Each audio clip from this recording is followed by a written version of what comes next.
പിന്നെ പല വീട്ടിൽ നമ്മൾ രാവിലെ കയറി നോക്കുമ്പോൾ ഭയങ്കര ബഹളം. ഒരു കുട്ടി നിലവിളിച്ച് പറയുന്നു, ഉമ്മാ എന്റെ അമലിയാത്ത് കാണുന്നില്ലോ. അപ്പൊ വേറൊരു കുട്ടി പുറത്തുനിന്ന്, ഉമ്മാ എന്റെ അഖലാക്ക് കാണാനില്ല. മറ്റൊരു കുട്ടിന്റെ ഇംഗ്ലീഷ് ബുക്ക് പോയി, എന്റെ ഹിന്ദിയിലെ പോയത് എനിക്കറിയില്ല. 4 മക്കള് 4 ഭാഗത്തുനിന്ന് രാവിലെ തന്നെ ബഹളം. ഇതെന്തുകൊണ്ടാണെന്നറിയുന്നത്? ഇതിങ്ങനെ കെട്ടും പാണ്ടോട്ട് വരികയാണ് സ്കൂളിൽ നിന്ന്. അത് വന്നിട്ട് കോലായ്മയിൽ എറിഞ്ഞിട്ട് ഒരൊറ്റ പോക്ക. ഓൽക്ക് തിരക്കാണ്, ഒരു കളി പ്ലാൻ ചെയ്തിട്ട് പോന്ന. പിന്നെ അത് അവിടെ ഉണ്ടാവുമ്പോ ചെറിയ കുട്ടി ഉണ്ടാവുമ്പോ പോരേലും ഓന്റെ ഭാഗം എടുത്ത് തുറന്നു നോക്കിയിട്ട് ഒരു ബുക്ക് അങ്ങോട്ട് മറ്റിങ്ങോട്ട് പെൻസിൽ ഇങ്ങോട്ട്, പിന്നെ ഇതൊന്നും കാണൂല. പിന്നെ രാത്രിയത്തെ വായനൊക്കെ നമുക്കറിയില്ല. ഇപ്പൊ നമ്മളെ കുട്ടികൾ നമ്മളെ പറ്റിക്കുന്ന ഒരു വായനയാണ്. വാപ്പ ഇങ്ങനെ നോക്കുന്നുണ്ട്, ഉമ്മ നോക്കുന്നുണ്ടെങ്കിൽ യാസീൻ, വാപ്പ നോക്കിയാൽ വൈലൈ തുർജഊൻ, യാസീൻ കഴിഞ്ഞ് വാപ്പേ ഉമ്മേ. ഇതാ നമ്മളെ കുട്ടികളെ വായന. ഇവര് രാത്രി നോക്കുക. പിന്നെ പിറ്റേന്ന് സ്കൂളിൽ പോകുമ്പോഴാണ് ഇവന്റെ പെന്നും പുസ്തകവും മറ്റുമൊക്കെ തരിക. അപ്പൊ ഇത് കാണുമോ? ഇത് മറ്റോനെടുത്ത് അപ്പുറത്തും പുറത്തും ഇട്ടിട്ടില്ലേ? അതിനെന്ത് ചെയ്യണം? ഉമ്മയാണ് വീടിന്റെ താരം. ഉമ്മ വേഗം കുട്ടികൾ എറിഞ്ഞു പോകുമ്പോ ഓനെ കൊണ്ടുതന്നെ എടുപ്പിക്കാം. ഓരോ കുട്ടികൾക്കും അവരെ പുസ്തകം വെക്കാൻ ഒരു സ്ഥലം നമ്മൾ നിർണയിച്ചു കൊടുക്കണം. ആ സ്ഥലത്ത് മാത്രമേ നിന്റെ പുസ്തകം വെക്കാവൂ. അവിടെ നീ എടുക്കാവൂ. എടുത്താൽ അവിടെ തന്നെ തിരിച്ചു കൊണ്ടുവെക്കണം. നിന്റെ ഡ്രസ്സ് ഈ അയലിലെ തൂക്കിയിടാവൂ. അവിടെ നീ എടുക്കാവൂ. ഉപയോഗം കഴിഞ്ഞാൽ അവിടെ തന്നെ കൊണ്ടുവെക്കണം. ഇങ്ങനെ ഒരു ശീലം വീട്ടിലെ എല്ലാ കുട്ടികളിലും ഉണ്ടാക്കിയെടുത്താൽ ആ വീട്ടിൽ നല്ല അച്ചടക്കം നിലനിൽക്കും.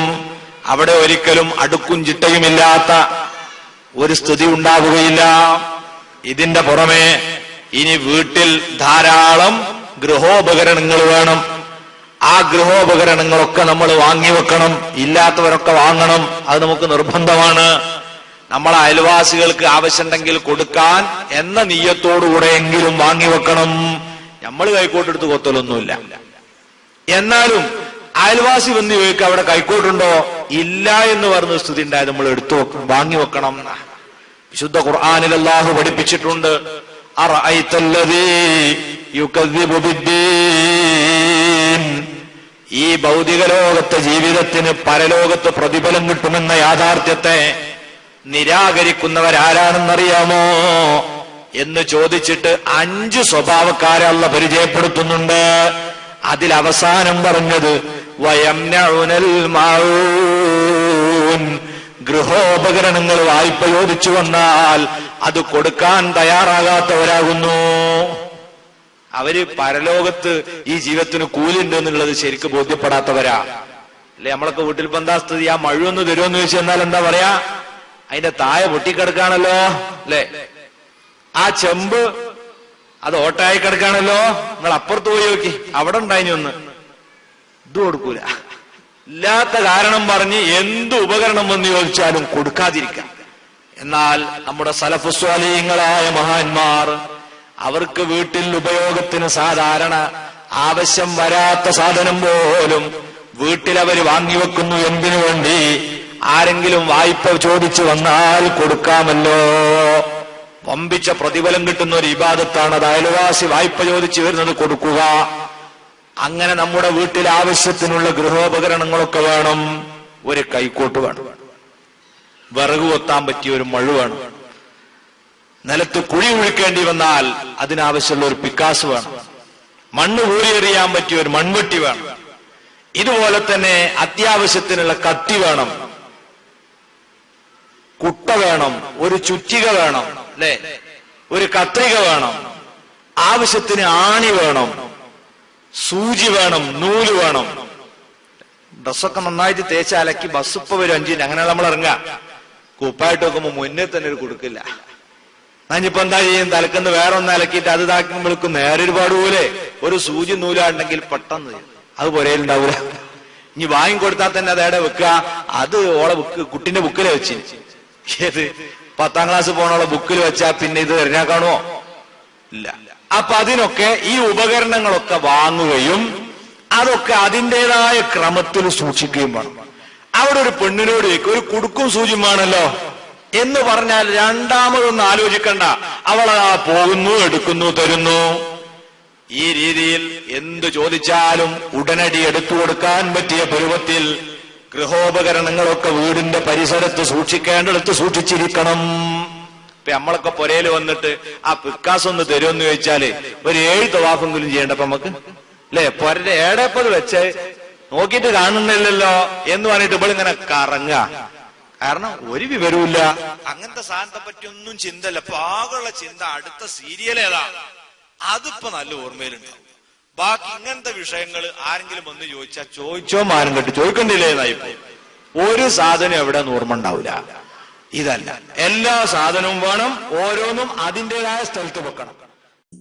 സൂര്യനെ പോൽ ശോഭവിതറും യാ നബി സലാം അലൈക്കും, സുഗന്ധപൂരിത പൂനിലാവേ യാ നബി സലാം അലൈക്കും, സൂര്യനെ പോൽ ശോഭവിതറും യാ നബി സലാം അലൈക്കും, സുഗന്ധപൂരിത പൂനിലാവേ യാ നബി സലാം അലൈക്കും, സ്നേഹ സൗഹൃദ തിങ്കളാണിൻ പൂനബി,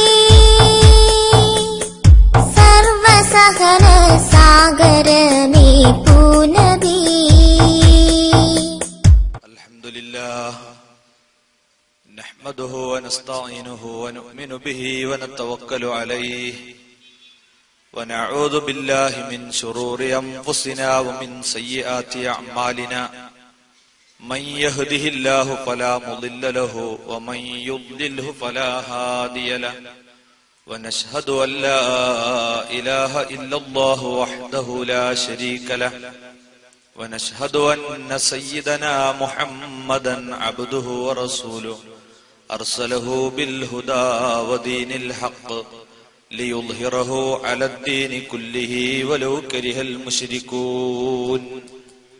أما بعد فإن خير الكلام كلام الله وخير الهدي هدي سيدنا محمد صلى الله عليه وسلم وشر الأمور محدثاتها وكل محدثة بدعة وكل بدعة ضلالة وكل ضلالة في النار. أعوذ بالله من الشيطان الرجيم. بسم الله الرحمن الرحيم. والله جعل لكم من بيوتكم سكنا وجعل لكم من جلود الأنعام بيوتا تستخفونها وجعل لكم من جلود الأنعام بيوتا تستخفونها يوم ظعنكم ويوم إقامتكم ومن أصوافها وأوبارها وأشعارها أثاثا ومتاعا إلى حين. صدق الله العلي العظيم وصدق وبلغ رسوله النبي الكريم ونحن على ذلك من الشاهدين الشاكرين والحمد لله رب العالمين. وقد قال سيدنا محمد صلى الله عليه وسلم من سعادة بن آدم ثلاث: المرأة الصالحة والمسكن الواسع والمركب الصالح. ومن شقاوة بن آدم ثلاثة: المرأة السوء والمسكن السوء والمركب السوء. محمد دينه حق ندين به محمد مجملا حقا على علمي. مولاي صل وسلم دائما أبدا على حبيبك خير الخلق كلهم. محمد ذكره روح لأنفسنا محمد شكره فرض على الأمم. مولاي صل وسلم دائما أبدا على حبيبك خير الخلق كلهم. محمد طابت الدنيا ببعثته محمد جاء بالآيات والحكم. ബഹുമാനമുള്ള പണ്ഡിതന്മാരെ, നാട്ട് കാരണവന്മാരെ, പ്രിയങ്കരായ സഹോദരി സഹോദരങ്ങളെ, നാട്ടുകാരെ, സുഹൃത്തുക്കളെ, സർവശക്തനായ അല്ലാഹു സുബ്ഹാനഹു വ തആല നമ്മുടെ ഈ മഹനീയ സദസ്സ് അവൻ തൃപ്തിപ്പെടുന്ന മജ്ലിസുകളിൽ ഉൾപ്പെടുത്തി സ്വീകരിക്കുമാറാകട്ടെ. നല്ല വീടുകൾ പുതുതായി എടുക്കാൻ ഉദ്ദേശിക്കുന്നവർക്ക് വീടുകൾ എടുക്കാനും നാം എടുത്ത് താമസിക്കുന്ന ഭവനങ്ങൾ അള്ളാഹുവിന്റെ അനുഗ്രഹങ്ങൾ നിറഞ്ഞ ഭവനമാകാനും നമ്മുടെ ഈ ഒത്തുചേരലും നമ്മുടെ സദസ്സും പ്രാർത്ഥനയും അള്ളാഹു കാരണമാക്കി തരുമാറാകട്ടെ. നേരത്തെ അറിയിക്കപ്പെട്ടതുപോലെ ഒരു മുസ്ലിമിന്റെ വീട് ഏതു രീതിയിലായിരിക്കണം, അതിന്റെ നിർമ്മാണവും പരിചരണവും ആ വീട്ടിൽ താമസിക്കുന്നവരുടെ സംസ്കരണവും അവരുടെ പെരുമാറ്റങ്ങളും എല്ലാം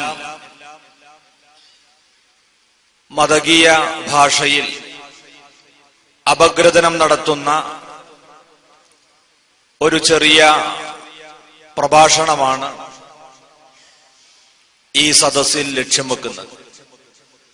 ഖൈറായ രീതിയിൽ പറയാനും ഉൾക്കൊള്ളാനും അള്ളാഹു നമുക്ക് തൗഫീഖ് നൽകുമാറാകട്ടെ. വീട് എന്ന് പറയുന്നത് സമാധാനത്തിന്റെ കേന്ദ്രമാണ്. നമുക്ക് അന്തി ഉറങ്ങാനുള്ള ഇടമാണ്.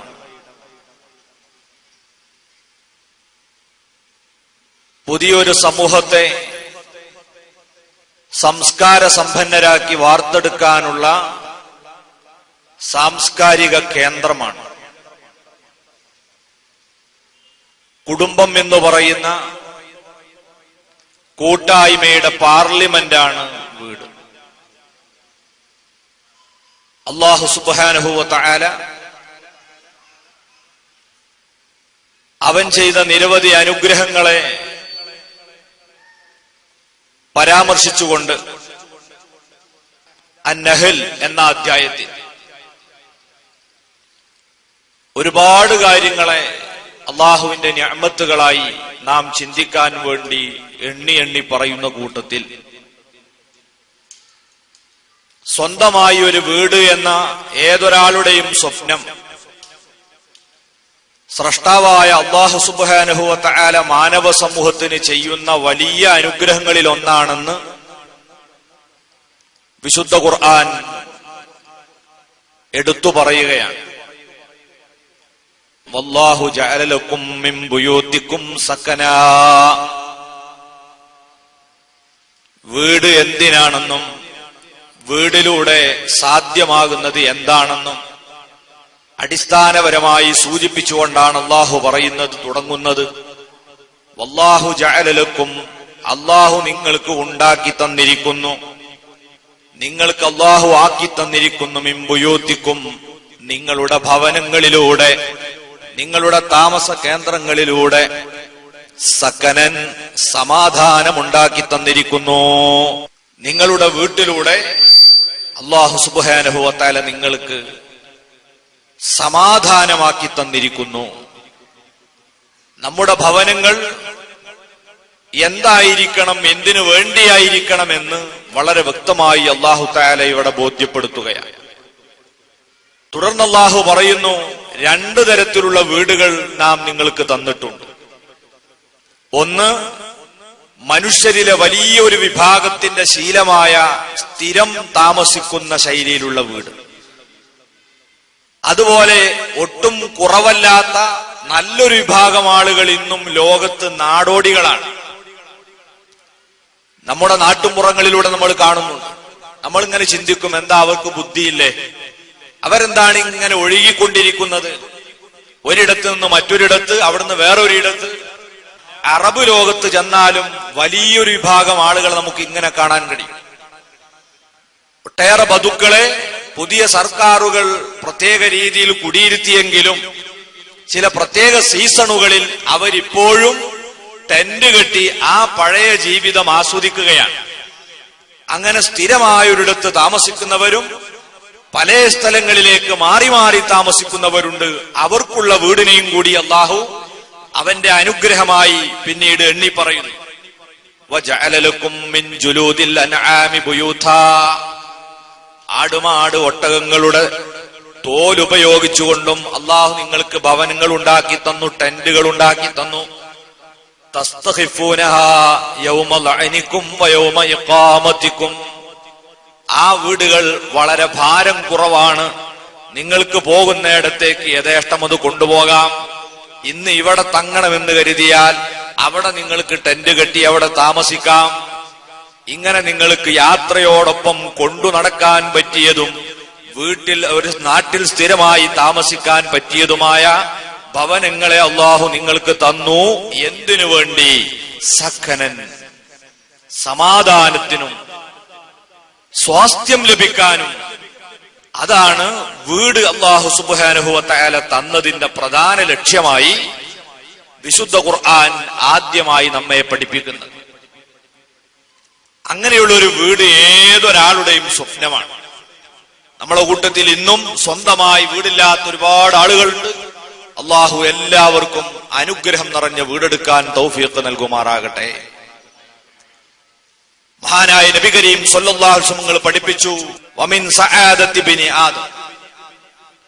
ഒരു മനുഷ്യന്റെ ഭാഗ്യത്തിന്റെ അടയാളമാണ്, അതല്ലെങ്കിൽ അവന്റെ വിജയത്തിന്റെ അടയാളമാണ്, അവന് കിട്ടുന്ന മഹാഭാഗ്യമാണ് സലാസ, 3 കാര്യങ്ങൾ. അതൊരാൾക്ക് കിട്ടിക്കഴിഞ്ഞാൽ അവൻ ഭാഗ്യവാനാണ്. അൽ മർഅത്തു സ്വാലിഹ, ഒന്ന് നല്ല ഒരു ഇണ. അത് പുരുഷനെ സംബന്ധിച്ച് പറഞ്ഞപ്പോൾ സ്ത്രീ എന്ന് പറഞ്ഞേ ഉള്ളൂ. സ്ത്രീയെ പറ്റിയാണെങ്കിൽ നല്ല ഒരു ഭർത്താവ്, അല്ലെങ്കിൽ നല്ല ഒരു ഭാര്യ. വൽ മസ്കനുൽ വാസിഅ, സൗകര്യപ്രദമായ ഒരു വീട്. വൽ മർകബു സ്വാലിഹ്, നല്ല ഒരു വാഹനം. ഇത് 3 കൂടെ ഒരാൾക്ക് അല്ലാഹു തആല കൊടുത്തിട്ടുണ്ടെങ്കിൽ അയാൾ വലിയ ഭാഗ്യവാനാണെന്ന് മുഹമ്മദുർ റസൂലുള്ളാഹി സ്വല്ലല്ലാഹു അലൈഹി വസല്ലം. എന്ന് പറഞ്ഞാൽ അയാൾക്ക് അഹങ്കരിക്കാൻ അവകാശമുണ്ടെന്നല്ല. ഇത് ലഭിക്കാത്തവരെക്കാൾ അയാൾ കൂടുതൽ നന്ദിയുള്ളവനായിരിക്കണം. സ്വന്തമായി വാഹനമുള്ളവൻ ഒരു ജമാഅത്ത് പോലും ഒഴിവാക്കാൻ പാടില്ല. ഏത് യാത്രയിലും അവന് സൗകര്യപ്രദമായ സ്ഥലത്ത് വാഹനം നിർത്തി അവന് ജമാഅത്തിൽ പങ്കെടുക്കാൻ സാധിക്കുന്നു.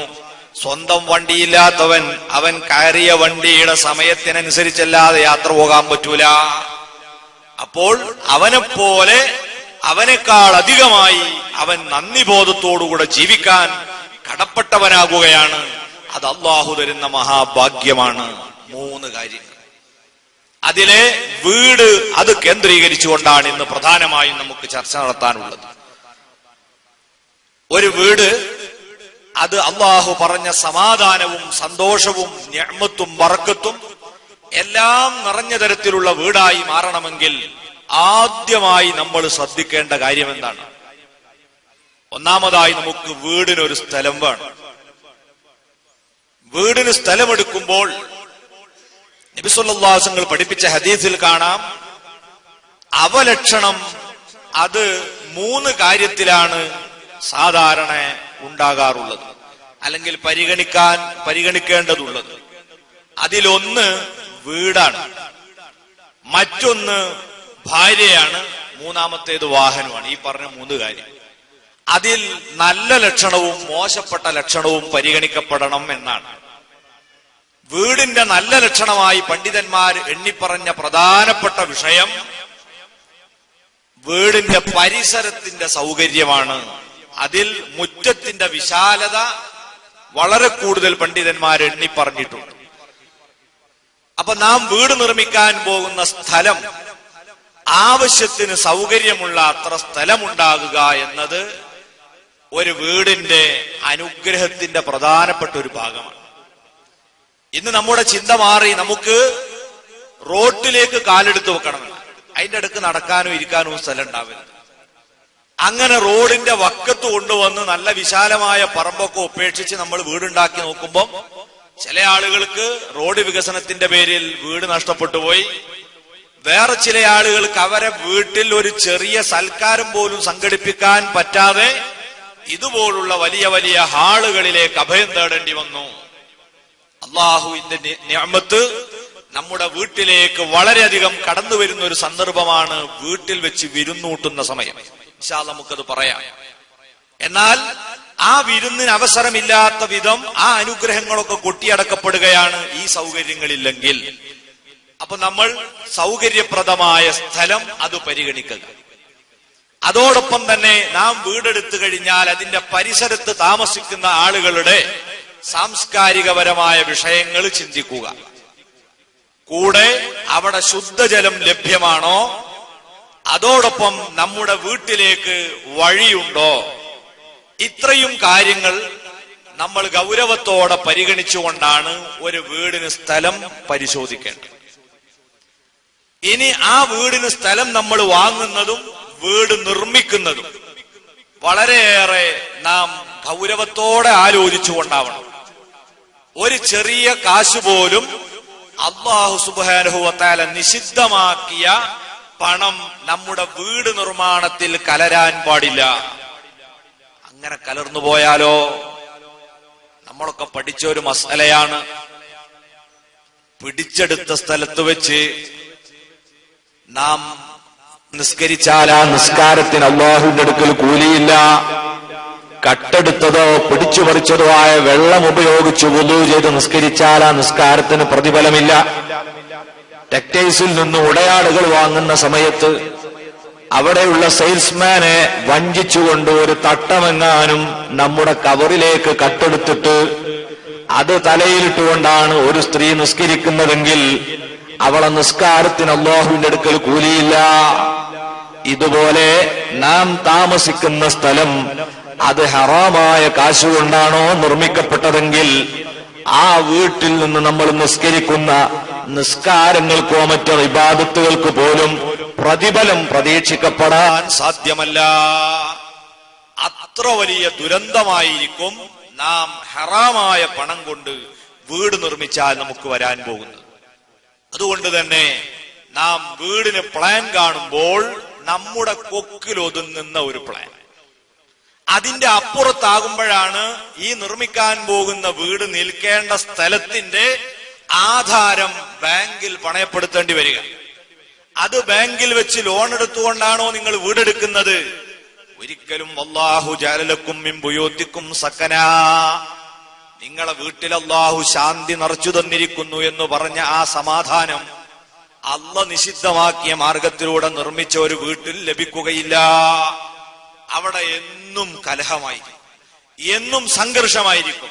ഉമ്മാക്ക് വാപ്പയെ കണ്ടുകൂടാ, മക്കൾക്ക് തിരിച്ചും അങ്ങോട്ടും ഇങ്ങോട്ടും എല്ലാവരും ദുശാഠ്യവും ദുശീലവും. അങ്ങനെയുള്ള കുടുംബങ്ങളുണ്ടോ? നിങ്ങൾ അടിസ്ഥാനപരമായി പരിശോധിക്കുക. നിങ്ങളുടെ പറമ്പിന്റെ ആധാരം എവിടെയാണുള്ളത്? നിങ്ങളുടെ വീട് നിർമ്മിക്കാൻ ഉപയോഗിച്ച കാശ് ഏത് അറബിയെ വഞ്ചിച്ചുകൊണ്ട് സമാഹരിച്ചതാണ്? നമ്മൾ ചിന്തിക്കണം. ഒരിക്കലും നിഷിദ്ധമായ ഹറാമായ മാർഗത്തിലൂടെ സമ്പാദിച്ച പണമാകരുത് നമ്മുടെ വീട് നിർമ്മിക്കാൻ നമ്മൾ ഉപയോഗിക്കുന്നത്. അതുപോലെ നാം വീട് നിർമ്മിക്കുമ്പോൾ അല്ലാഹു സുബ്ഹാനഹു വ തആല പൊരുത്തപ്പെടാത്ത രീതിയിൽ ദുർവ്യയം ചെയ്തുകൊണ്ടുള്ള വീടാകരുത്. നബി സല്ലല്ലാഹു അലൈഹി വസല്ലം പറഞ്ഞ ഹദീസ് നിങ്ങൾ കേട്ടു. ഒരാളുടെ ഭാഗ്യമാണ് വൽ ബൈത്തുൽ വാസി, സൗകര്യപ്രദമായ ഒരു വീട് എന്ന് പറയുമ്പോൾ അതിന്റെ അർത്ഥം നമ്മൾ ഇന്ന് ചെയ്യുന്നത് പോലെ ദൂർത്തടിച്ച വീട് എന്നല്ല. സൗകര്യം എന്നത് ആപേക്ഷികമാണ്. ആ കുടുംബത്തിലെ അംഗബലം എത്രയാണ് അത് പരിഗണിച്ചുകൊണ്ട് ആവശ്യത്തിന് റൂമുണ്ടായിരിക്കണം. എല്ലാവരും ഒരു റൂമിൽ ഉറങ്ങാൻ പാടില്ല. നമുക്കത് പറയാം, വീട്ടിലുള്ള പെരുമാറ്റം പറയുമ്പോൾ പറയാം. ഒരു റൂമിൽ എല്ലാവരും കൂടി ഒന്നിച്ചുറങ്ങുക അത് പാടില്ല. അപ്പൊ ആ വീട്ടിൽ എത്ര അംഗങ്ങളുണ്ടോ അവർക്കൊക്കെ താമസിക്കാൻ ആവശ്യമായ റൂമുകൾ നിർമ്മിക്കുക. അത് ധൂർത്തല്ല. എന്നാൽ അമിതമായ മോടി പിടിപ്പിക്കുന്നതും അനാവശ്യമായ സൗന്ദര്യവൽക്കരണവുമൊക്കെ അത് ധൂർത്തായി മാറും. ഇതുപോലെ 4 ആളുകൾക്ക് താമസിക്കാൻ 10ഉം 14ഉം ഒക്കെ റൂമെടുത്തിടുന്ന ആളുകളുണ്ട്. മഹാനായ നബി സല്ലല്ലാഹു അലൈഹി വസല്ലം തങ്ങളുടെ സന്ദേശം, ആൾപ്പാർപ്പില്ലാത്ത റൂമുകൾ പിശാചിന്റെ സങ്കേതങ്ങളായിരിക്കും. ആടെ ശൈത്താൻ അതിന്റെ വന്നുകൂടാ. നമുക്കവിടെ പരിചരിക്കാനോ അവിടത്തെ മാറാല പോലും നീക്കാൻ നേരം ഉണ്ടാവില്ല നമ്മൾ ഉമ്മമാർക്ക്.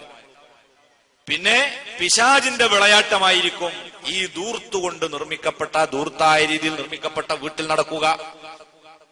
വീട് നിർമ്മിക്കുമ്പോൾ എപ്പോഴും നമ്മളെ ചിന്തയിൽ മഹാനായ സയ്യിദുനാ റസൂലുള്ളാഹി സ്വല്ലല്ലാഹു അലൈഹി വസല്ലമ തങ്ങളുടെ ലളിത ജീവിതത്തെ കുറിച്ചൊരു ബോധമുണ്ടായിരിക്കണം.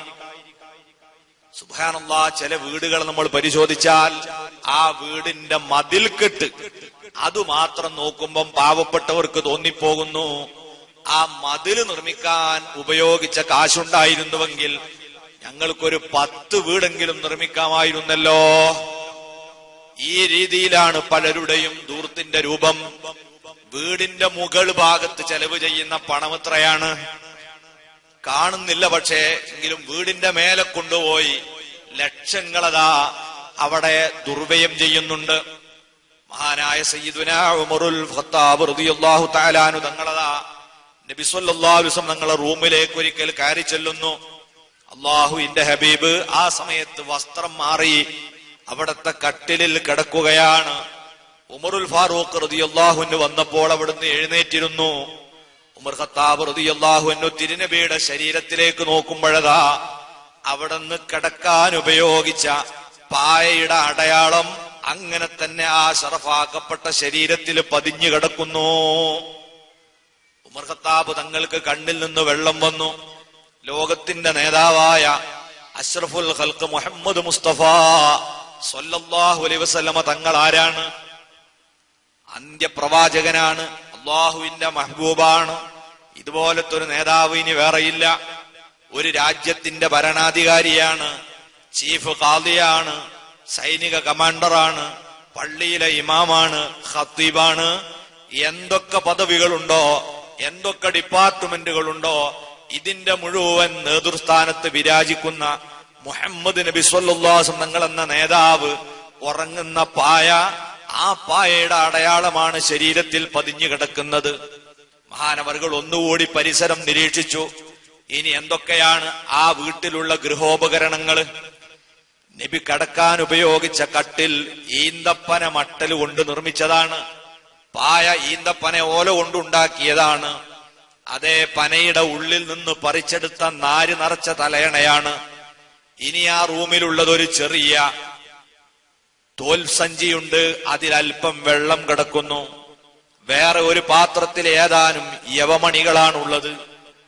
മറ്റൊരു ചെറിയ പാത്രത്തിൽ അവിടുന്ന് പല്ല് തേക്കാൻ ഉപയോഗിക്കുന്ന വസ്തുക്കളുണ്ട്. ഇത്രയുമാണ് ഒരു ഭരണാധികാരിയുടെ വീട്ടിന്റെ ഉള്ളിലുള്ള ഗൃഹോപകരണമെങ്കിൽ ഉമർ ഫാറൂഖ് റളിയല്ലാഹു അൻഹു കരഞ്ഞുകൊണ്ട് ചോദിച്ചു, നബിയേ, ദാക കിസ്റാ വ കൈസർ, അങ്ങ് കണ്ടില്ലേ കൈസർ രാജാവ്, കിസ്റ രാജാവ്, അവരൊക്കെ അതാ അമ്പരചുംബികളായ ആകാശത്തെ മുത്തമിട്ട് നിൽക്കുന്ന വലിയ കൊട്ടാരങ്ങളിലല്ലേ നബിയെ താമസിക്കുന്നത്? അവർക്കൊക്കെ ഉറങ്ങാൻ തൊട്ടിലുകളില്ലേ? താരാട്ടുപാടാൻ തോഴിമാരില്ലേ? വഅന്ത റസൂലുള്ളാഹി സ്വല്ലല്ലാഹു അലൈഹി വസല്ലമ, നബിയെ അവിടുന്ന് അള്ളാന്റെ ദൂതരല്ലേ? അങ്ങല്ലേ ഇതൊക്കെ ഉപയോഗിക്കാൻ ഏറ്റവും അർഹതയുള്ള ആള്. അവിടത്തേക്ക് ഞങ്ങളൊരു പുതിയ ബെഡ് വാങ്ങി തന്നാൽ അവിടുന്ന് സ്വീകരിക്കുമോ നബിയേ എന്ന് ചോദിച്ചപ്പോൾ അള്ളാഹുവിന്റെ റസൂൽ സ്വല്ലല്ലാഹു അലൈഹി വസല്ലം പറഞ്ഞ മറുപടി, ഉമറേ, അവരൊക്കെ ഈ ദുന്യാവിൽ മാത്രമേ അവർക്ക് ഇത് ആസ്വദിക്കാൻ കഴിയൂ. നമുക്ക് അള്ളാഹു പരലോകത്ത് തയ്യാറാക്കിയ ബെഡും അവിടെ റെഡിയാക്കി വെച്ച വലിയ വലിയ കൊട്ടാരങ്ങളും സൗകര്യങ്ങളുമില്ലേ, അതാണ് എന്റെ ജീവിതത്തിന്റെ ലക്ഷ്യം. ഞാൻ അങ്ങോട്ട് യാത്ര പോകുകയാണ്. യാത്ര പോകുന്ന ഒരു വ്യക്തി വിശ്രമത്തിന് വേണ്ടി ഒരു സ്ഥലത്ത് ഇരുന്നാൽ, ഒരു ബസ് സ്റ്റോപ്പിലോ ഒരു മരത്തണലിലോ ഇരുന്നാൽ, ആ മരത്തണലും ബസ് സ്റ്റോപ്പും ഒക്കെ അവിടെ വൃത്തിയാക്കാനോ അല്ലെങ്കിൽ അവിടെ മോടി വർദ്ധിപ്പിക്കാനോ അവൻ നിൽക്കുകയില്ലല്ലോ. എത്രയും പെട്ടെന്ന് യാത്ര തുടരണമെന്ന ബോധത്തോടെയല്ലേ അവൻ അവിടെ ഇരിക്കുക, വിശ്രമിക്കുക. ഇതുപോലുള്ള മനസ്സാണ് എന്റെ മനസ്സ്. അതുകൊണ്ട് എനിക്ക് വേറെ ഒരു ബെഡ് വേണ്ട, വേറെ സൗകര്യങ്ങൾ വേണ്ട.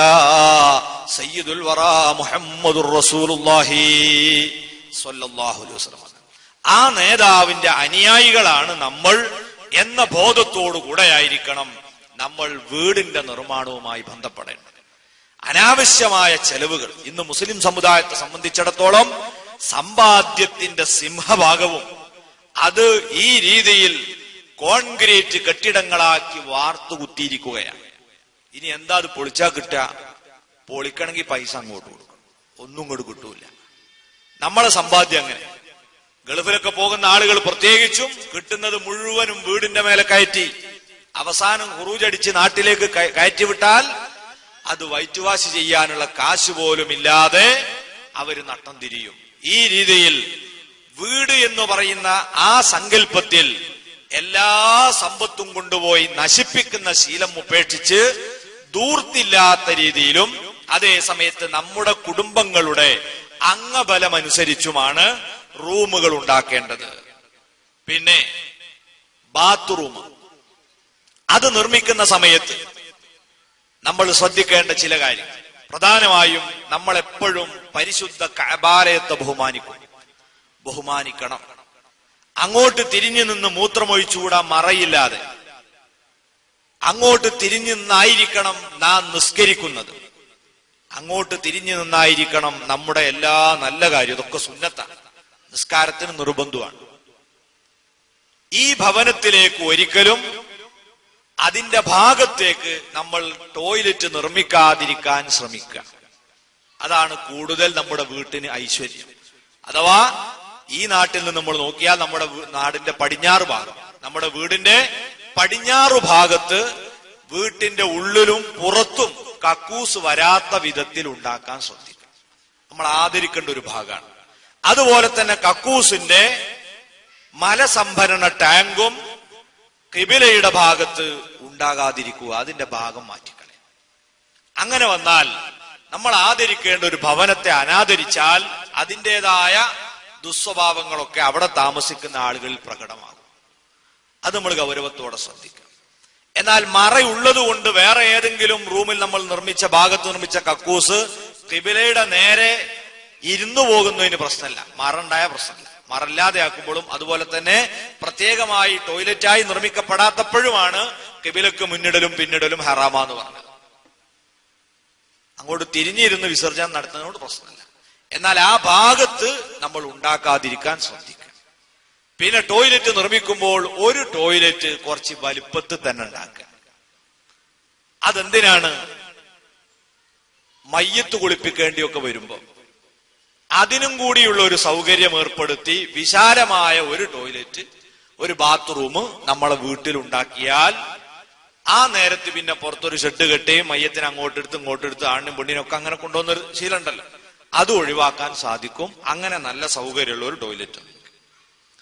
പിന്നെ നേരത്തെ പറഞ്ഞതുപോലെ നിർമ്മാണത്തിൽ മുറ്റത്തിന്റെ മുൻഭാഗത്തെ മുറ്റം പ്രത്യേകിച്ചും അത് നല്ല സൗകര്യം ഉള്ള രീതിയിലാക്കുക, നല്ല സൗകര്യമുള്ള മുറ്റം. എന്നാൽ ആ വീട് നല്ല സൗകര്യമുള്ള വീടായി തോന്നും. ഉള്ളു നല്ല സജ്ജീകരണങ്ങളും സൗകര്യമൊക്കെ ഉണ്ട്, പക്ഷെ പുറത്ത് തീരെ വിശാലതല്ലെങ്കിലോ ആ വീട് ഇടുങ്ങിയതായിട്ട് അനുഭവപ്പെടുക. അവിടെ ഒരു പരിപാടി നടത്താൻ പറ്റില്ല. കാരണം ഈ ഉള്ളിൽ അങ്ങനെ ആൾക്കാരെ നമുക്ക് കയറുകയോ ചെയ്യൂല. അതൊക്കെ പുറത്ത് കഴിഞ്ഞു പോകണം. അതിന് പറ്റിയ വിശാലമായ സൗകര്യം വീടിന്റെ മുൻഭാഗത്ത് ഉണ്ടാക്കാൻ നമ്മൾ ശ്രമിക്കാം. പിന്നെ നമ്മൾ ശ്രദ്ധിക്കേണ്ട പ്രധാനപ്പെട്ട കാര്യങ്ങൾ, ഇങ്ങനെ ഒരു വീട് നിർമ്മിക്കപ്പെട്ട് കഴിഞ്ഞാൽ ആ വീടിന്റെ പണി പൂർത്തിയാകുമ്പോൾ, അതിന്റെ നിർമ്മാണം തുടങ്ങുമ്പോൾ, അതിന് കല്ല് വെക്കുമ്പോൾ, അതിന് കട്ടില വെക്കുമ്പോൾ ഏത് സമയത്തും നമ്മൾ അല്ലാഹുവിനെ കൂട്ടുപിടിച്ചു വേണം പ്രവർത്തനം തുടങ്ങാൻ. മഹാന്മാര് പറയുന്നു, നിർമ്മാണ പ്രവർത്തനത്തിന് ഏറ്റവും നല്ല ദിവസം അത് ഞായറാഴ്ചയാണ്. പലതിനും ദിവസം വ്യത്യാസമുണ്ട്. വിവാഹത്തിന് നിക്കാഹ് നടത്താൻ ഏറ്റവും നല്ല ദിവസം വെള്ളിയാഴ്ച രാവിലെയാണ്. നമ്മൾ ആരും തിരഞ്ഞെടുക്കാത്തൊരു ദിവസമാണത്. വെള്ളിയാഴ്ച രാവിലെ പള്ളിയിൽ വെച്ച്, ജുമാഅത്ത് പള്ളിയിൽ വെച്ച് നിക്കാഹ് ചെയ്യലാണ് ഏറ്റവും അഫ്ളല്. എന്നാൽ വീട് നിർമ്മാണം പോലെയുള്ള നിർമ്മാണ പ്രവൃത്തികൾ ആരംഭിക്കാൻ നല്ല ദിവസം അത് ഞായറാഴ്ചയാണ്. ദിവസങ്ങളിൽ ഏത് തെരഞ്ഞെടുത്ത് കഴിഞ്ഞാലും പിന്നെ സമയം ഏറ്റവും നല്ലത് പ്രഭാതത്തിലാണ്. അത് ഏത് കാര്യത്തിനും രാവിലെ ആവുക. അത് വീടിനാണെങ്കിലും അതുപോലെ മറ്റെന്ത് നല്ല കാര്യം തുടങ്ങുകയാണെങ്കിലും രാവിലെ തുടങ്ങുക. അത് നബി സല്ലല്ലാഹു അലൈഹി വസല്ലം തങ്ങളുടെ പ്രാർത്ഥന ഉള്ള ഒരു സമയമാണ്. എന്റെ സമുദായം പ്രഭാതത്തിൽ തുടങ്ങുന്ന എല്ലാറ്റിലും നീ ബർക്കത്ത് ചെയ്യണമേ എന്ന് നബി സല്ലല്ലാഹു അലൈഹി വസല്ലം ദുആ ചെയ്തിട്ടുണ്ട്. ആ ബർക്കത്ത് ഉദ്ദേശിച്ചുകൊണ്ടാണ് നമ്മൾ കട തുറക്കുമ്പം അത് രാവിലെ നേരത്തെ തുറക്കുക. കച്ചവടക്കാരൊക്കെ ശീലമാക്കേണ്ടതാണ്. രാത്രി നിങ്ങൾ കുറച്ച് നേരത്തെ അടച്ചാലും രാവിലെയുള്ള കട തുറക്കൽ അത് നേരത്തെ ആവണം. അത് 10 മണിവരെ കടന്നുറങ്ങി പോയാൽ യാതൊരു ബർക്കത്തും ആ കച്ചവടത്തിൽ ഉണ്ടാവില്ല. മഹാന്മാരായ സ്വഹാബത്ത് നബി സല്ലല്ലാഹു അലൈഹി വസല്ലമയിൽ നിന്ന് ഈ ഹദീസ് കേട്ടതിന് ശേഷം അവര് പ്രഭാതത്തിൽ തന്നെ കച്ചവടത്തിന് പോയപ്പോൾ വമ്പിച്ച ലാഭമുണ്ടായതായി ഒരുപാട് സ്വഹാബികൾ പഠിപ്പിച്ചു തന്നിട്ടുണ്ട്. അതിനാൽ എല്ലാ കാര്യങ്ങളും രാവിലെ തുടങ്ങുക. ഞായറാഴ്ചയാണ് നിർമ്മാണ പ്രവർത്തനം തുടങ്ങേണ്ടത് നമ്മൾ പറഞ്ഞു. തുടങ്ങുന്ന സമയത്ത് ആദ്യത്തെ കല്ലിടുമ്പോൾ നമ്മൾ അള്ളാഹുവിനെ കൂട്ടുപിടിക്കണം. ബിസ്മില്ലാഹിർ റഹ്മാനിർ റഹീം. നല്ല ഏത് സംരംഭം തുടങ്ങുമ്പോഴും ബിസ്മി ചൊല്ലി തുടങ്ങണം എന്ന് നമ്മൾ മറക്കരുത്. അവിടെ ആ രീതിയിൽ നല്ല ആത്മാർത്ഥമായി ബിസ്മി ചൊല്ലിയിട്ട് അത് തുടക്കം കുറിക്കാൻ പറ്റിയ ഒരാളെ വിളിക്കുന്നതിനും വിരോധമില്ല. അവിടെ കൂടിയവരും അവിടെ നിൽക്കുന്നവരും ഒക്കെ അത് വെക്കുന്ന സമയത്തൊന്ന് ബിസ്മി ചൊല്ലുക. പുരക്കാരനും തിരക്കിന്റെ ഇടയിൽ ഇത് മറന്നു പോകുകയാണ്, മറക്കാൻ പാടില്ല. അവനും കൂടിയിട്ട് ബിസ്മി ചൊല്ലിയിട്ട് അടവെക്കുക. അതിന് കട്ടില് വെക്കുമ്പോഴും മറ്റെല്ലാ പ്രത്യേകം തുടക്കണ്ടോ അതിനൊക്കെ ബിസ്മി ഇല്ല നല്ലതാ. ബിസ്മി കൂടിയാൽ ഒന്നും തകരാറ് വരാൻ പോകുന്നില്ല. കുറഞ്ഞാലാണ് ബർക്കത്ത് കുറയുക. ബിസ്മി വലിയ ബർക്കത്തിന്റെ നിറകുടമാണ്. അങ്ങനെ തുടങ്ങിയ വീട്, ആ വീടിന്റെ ഗൃഹപ്രവേശം അതും നടത്താൻ പറ്റിയ സമയം ഏത് തന്നെയാ നല്ലത്? പ്രഭാതം തന്നെയാണ്. ഇപ്പൊ ചില ആളുകൾ പറയും, വീട് നമ്മൾ രാത്രി ഉറങ്ങാനുള്ളതല്ലേ, അപ്പൊ രാത്രിയല്ലേ വീട്ടിൽ കൂടണ്ട്. അതൊരു ന്യായീകരണം മാത്രമാണ്. അതേ സമയത്ത് നബി സല്ലല്ലാഹു അലൈഹി വസല്ലമയുടെ ദുആ ഉള്ളത് പ്രഭാതത്തിൽ തുടങ്ങുന്നതിനാണ് ദുആ.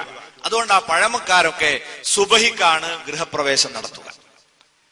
അങ്ങനെ സുബഹി സമയത്ത് നേരത്തെ തന്നെ വീട്ടിൽ പ്രവേശിച്ച് പ്രാർത്ഥന നടത്തി നമ്മൾ വീടിന്റെ ഉദ്ഘാടനം നടക്കുന്നു.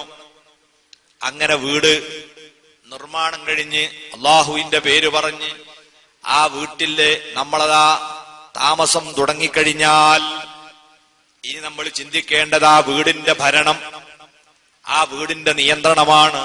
നേരത്തെ ഞാൻ പറഞ്ഞു, വീട് എന്നത് കുടുംബത്തിന്റെ പാർലമെന്റാണ്. ഈ പാർലമെന്റിന് ഒരു പ്രസിഡന്റും ഒരു പ്രധാനമന്ത്രിയും ഉണ്ട്. മഹാനായ സയ്യിദുനാ റസൂലുള്ളാഹി സ്വല്ലല്ലാഹു അലൈഹി വസല്ലം പഠിപ്പിച്ചു, അൽ മർഉ റാഇൻ അലാ അഹ്ലി ബൈത്തിഹി. ഓരോ വീട്ടിലെയും ഗൃഹനാഥൻ, അവിടത്തെ പുരുഷൻ, അവിടത്തെ പിതാവ്, ആ കുടുംബത്തിന്റെ മൊത്തം വീട്ടുകാരുടെ മുഴുവൻ ഉത്തരവാദിത്തങ്ങളുമുള്ള അതിന്റെ തലവനാണ്.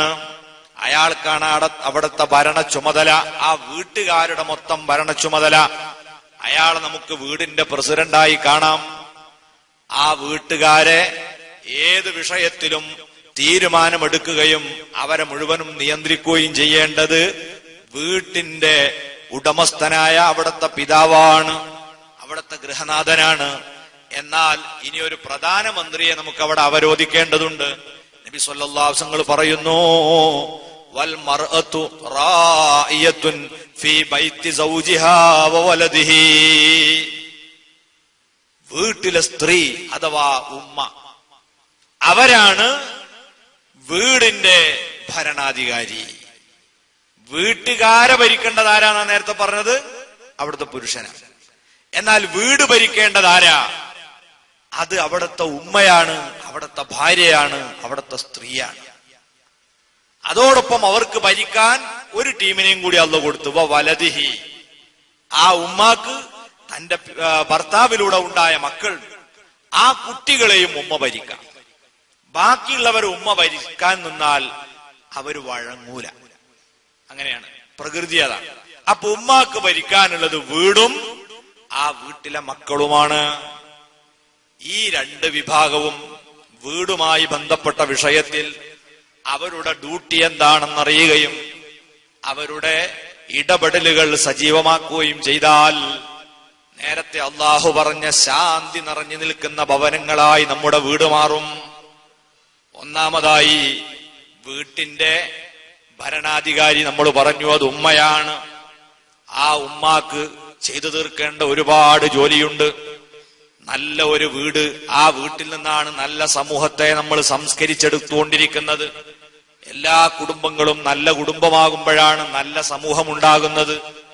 അതിനുവേണ്ടി വീട് കേന്ദ്രീകരിച്ചുകൊണ്ട് ഉമ്മമാര് ചെയ്യേണ്ട പ്രധാനപ്പെട്ട പ്രവർത്തനങ്ങളിൽ ഒന്ന്, വീട് എന്നത് നമ്മുടെ സമാധാനത്തിന്റെ കേന്ദ്രമായി മാറണമെങ്കിൽ ആദ്യമായി നല്ല വൃത്തിയും ശുദ്ധിയും എല്ലാവരുടെ വീടിനും ഉണ്ടായിരിക്കണം.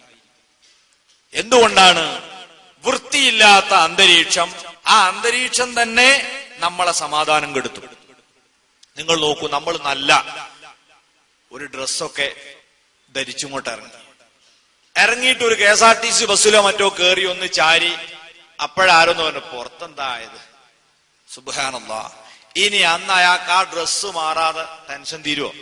നമ്മൾ കാണുന്നൊന്നുമില്ല, എന്നാലും പുറത്തങ്ങനെ എന്തോന്നുണ്ട് എന്ന് തോന്നിയാ മതി, വല്ലാത്ത ടെൻഷനായി. വൃത്തികേട് എന്നത് മനുഷ്യന്റെ മനസ്സിനെ അലോസരപ്പെടുത്തിക്കൊണ്ടിരിക്കും. ഇമാമുന ശാഫിഈ റളിയല്ലാഹു തആല നിങ്ങൾ അതുകൊണ്ടാ പറഞ്ഞത്,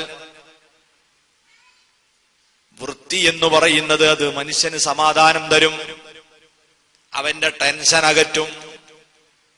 ആ വൃത്തികേട് നമ്മുടെ വീട്ടിൽ ഉണ്ടായി പോകരുത്. അതിന്റെ കൂടെ വൃത്തിഹീനമായ ചുറ്റുപാട് വീട്ടിലുണ്ടായാൽ ആ വീട്ടുകാരുടെ ആരോഗ്യത്തിന് തകരാറ് പറ്റുകയും അത് വളരെയധികം അസ്വസ്ഥത സൃഷ്ടിക്കുകയും ചെയ്യും. നിങ്ങൾ ചിന്തിച്ചു നോക്കൂ, വീട്ടിൽ ഒരംഗമെങ്ങാനും സുഖമില്ലാത്തതുണ്ടായാൽ ആ വീട്ടുകാർക്ക് മൊത്തം ടെൻഷനായി.